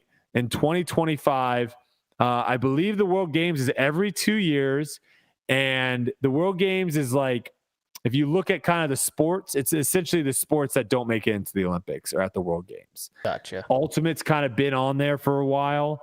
And it looks like Did you go over there? No. Was that one of them? I can't remember. I did play in. It's weird. The world competition, like in disc golf, Worlds is like everything, and Ultimate Worlds is like not that big of a deal. Right. It's way more like the club championships is what was really, really important. So, but I had no idea about this. And it sounds like this is not really like a big thing in disc golf because you had no idea. And if you didn't have any I've idea, heard of it. I've heard of cares? it for sure. I had a good idea. I didn't know what the storyline was that you were going to bring up with it. Oh, I was like, are we going to see big players go over to this in a couple of years? No. Okay. Maybe. Whoa. I'm not. Maybe. Okay. That's what I didn't know. I didn't know if there was like a big interest of like, ooh, this is going to be a big honor to go over and play in the World Games. I don't think in the past it has been, but I have heard it's been 24 years. It's been 24 years. Yes, older disc golfers talk about it. And who was it? Maybe John Kirkland mentioned it at one point to me. Inventor of the Kirkland golf ball. I don't think that was him, but he can golf too. You know what other frisbee game is in the World Games? Guts. Have you ever played that? Yes. That's a good way to break your hand. It's not. I'm the thrower, not the catcher there. Ooh. Yeah, you're like all-time quarterback. You're not one of the guys that gets launched at. I've seen some some of the old heads would like I saw this in Kansas City once. They were like, let's play guts. And they were like, yeah. And they go across from each other and they just start ripping it back and forth at each other trying to catch it. And I'm like, you guys are crazy. The next day, this guy was playing in the tournament and his hand was just black and blue. Couldn't play in the tournament because he decided he wanted to play guts the night before. Oh my gosh. Have you ever played, it's like fluffer butter or fluffer nutter or something like that? Have you ever played that? Definitely not.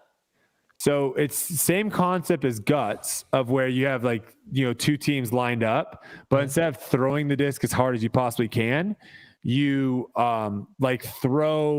you can throw however you want. It just can't be hard. Oh yeah. And you got to throw and it like spins this way, or you kind of can do like the knuckleball where it goes and you can only catch it with one hand. You can't use your body to trap it or anything like that. And so it's kind of a fun game of like trying to hand-eye coordinate it as it's like slowly going to you. Yeah. So basically anytime somebody's like, hey, here's your disc, and then they accidentally throw it to you and it's just wobbling and you're like, I was never going to catch that ever. Yep. Exactly. That is this game. They made a game out of it. Nice. Big pet peeve. Frisbee games. When you're like, toss me my disc, please, and then they just like roll it to you.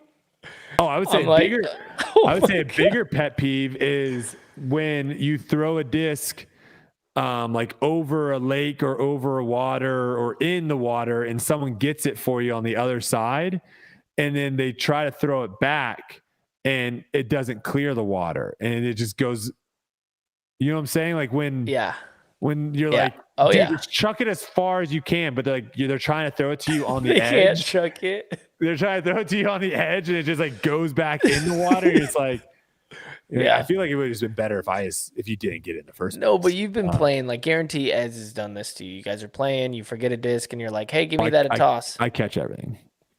You have to. Well, not if they think. I think this is just from playing with Germ. Is he thinks that he has to come up with an immaculate way to throw it back to me? Like he's like, I got this. That's a Germ thing. And then he's just like, underneath his arm, cut roll, and it's just like. That's a Germ thing. That's not real. Okay. Ezra's never been like, hey, look, I'm going to put this in my butt cheeks and then shoot it out and have you try to. No, there's no weird stuff going on there. It's kind of like a little Frisbee toss back. All right. Things are getting off the rails. Size, you got to reel us back in here. All right. Let's talk about picks last week. Not much to talk about. This was maybe our worst week of picks. Yeah. I don't know how I feel about it. You were like, almost really freaking good. You had AB T15th, Paul Macbeth T15th, Ezra Aderhold T13th. You were like, man, if a couple of those guys played a little bit better, you would have gotten some points, son. I did the opposite. Cole T23rd, not great. Adam Hammies let me down with a T44. And then Eagle tied for second, which I was kind of like, I mean, obviously I'm a huge Calvin fan. Love the dude. So I'm always rooting for him. You love to see your friends win. But at the same time, in the back of my head, I was like, I wouldn't mind some points, Eagle. I'm not going to lie. I was rooting for Calvin so hard just because of these points.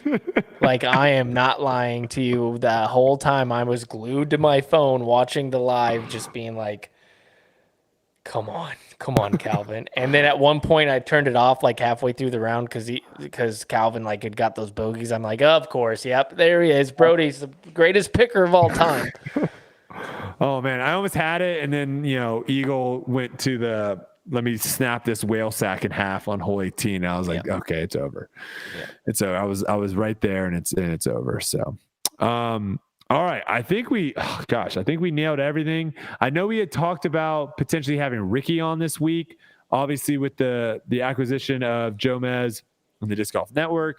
I was like, we got to get Jeff on. So I still want to get Ricky on. I think next week.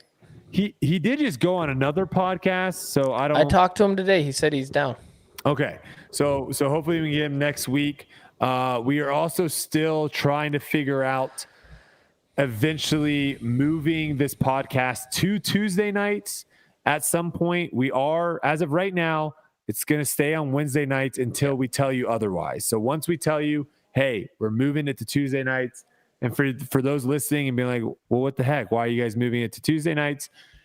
One, it's just going to be easier for us to get information that, I want to talk about right when tournaments are done. I can do it on Tuesday. I don't have to wait an extra day.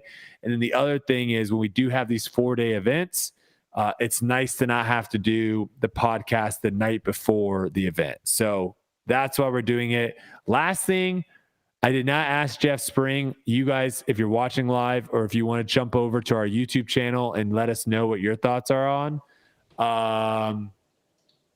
are they going to be testing for weed?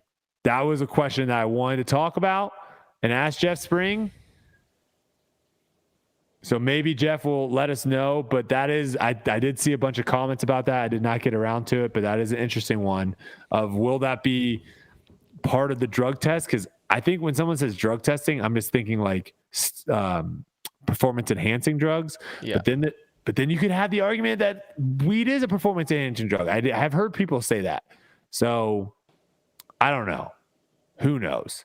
I don't think we have to worry about like people during the round like smoking weed, but during, I don't think. A little. I've never seen it. I haven't either. But what are we doing here? I don't know, man. They probably are. You're right. Yeah, they're probably, when you think they're going to the bathroom, yeah, right, dude. I've gone to some of these porta potties. Come on. That is true. Now, I have gone into some porta potties where I was like, you know what is the scariest thing? We'll end on this. Scariest thing when you get in the porta potty is when you have begun to relieve yourself, and so you're at your most vulnerable state, and then all of a sudden you start hearing a buzzing, and you look up, and it's like a wasp or a hornet or something, and it's trapped I thought you inside. were going to say it was like a drone. They got you. She's like up there in the porta potty. Like, wait. Well, I mean, there's worse things, right? Like you go in the bathroom and having someone tip the porta potty over. That would be or the worse. old throw the disc at the thing and make it loudest thing ever. Yeah, that's. Oh, I don't mind about that. I don't mind that. I don't like that. I'd rather have that than a freaking hornet buzzing around me when I'm trying to relieve myself. So, all right, that's gonna do it for tonight. I don't know if we missed anything. I guess you guys will let us know if we did miss anything. But we appreciate everyone tuning in live. We love all our live viewers, and if you're listening to us on all the audio platforms, we appreciate it so much. The support of this show has been awesome. And we just really enjoy doing it. So we're going to continue on. Yuli, you got anything else? I'm good, man. Okay, I'm going to get some food in me because I'm starving, and we'll see you guys next week.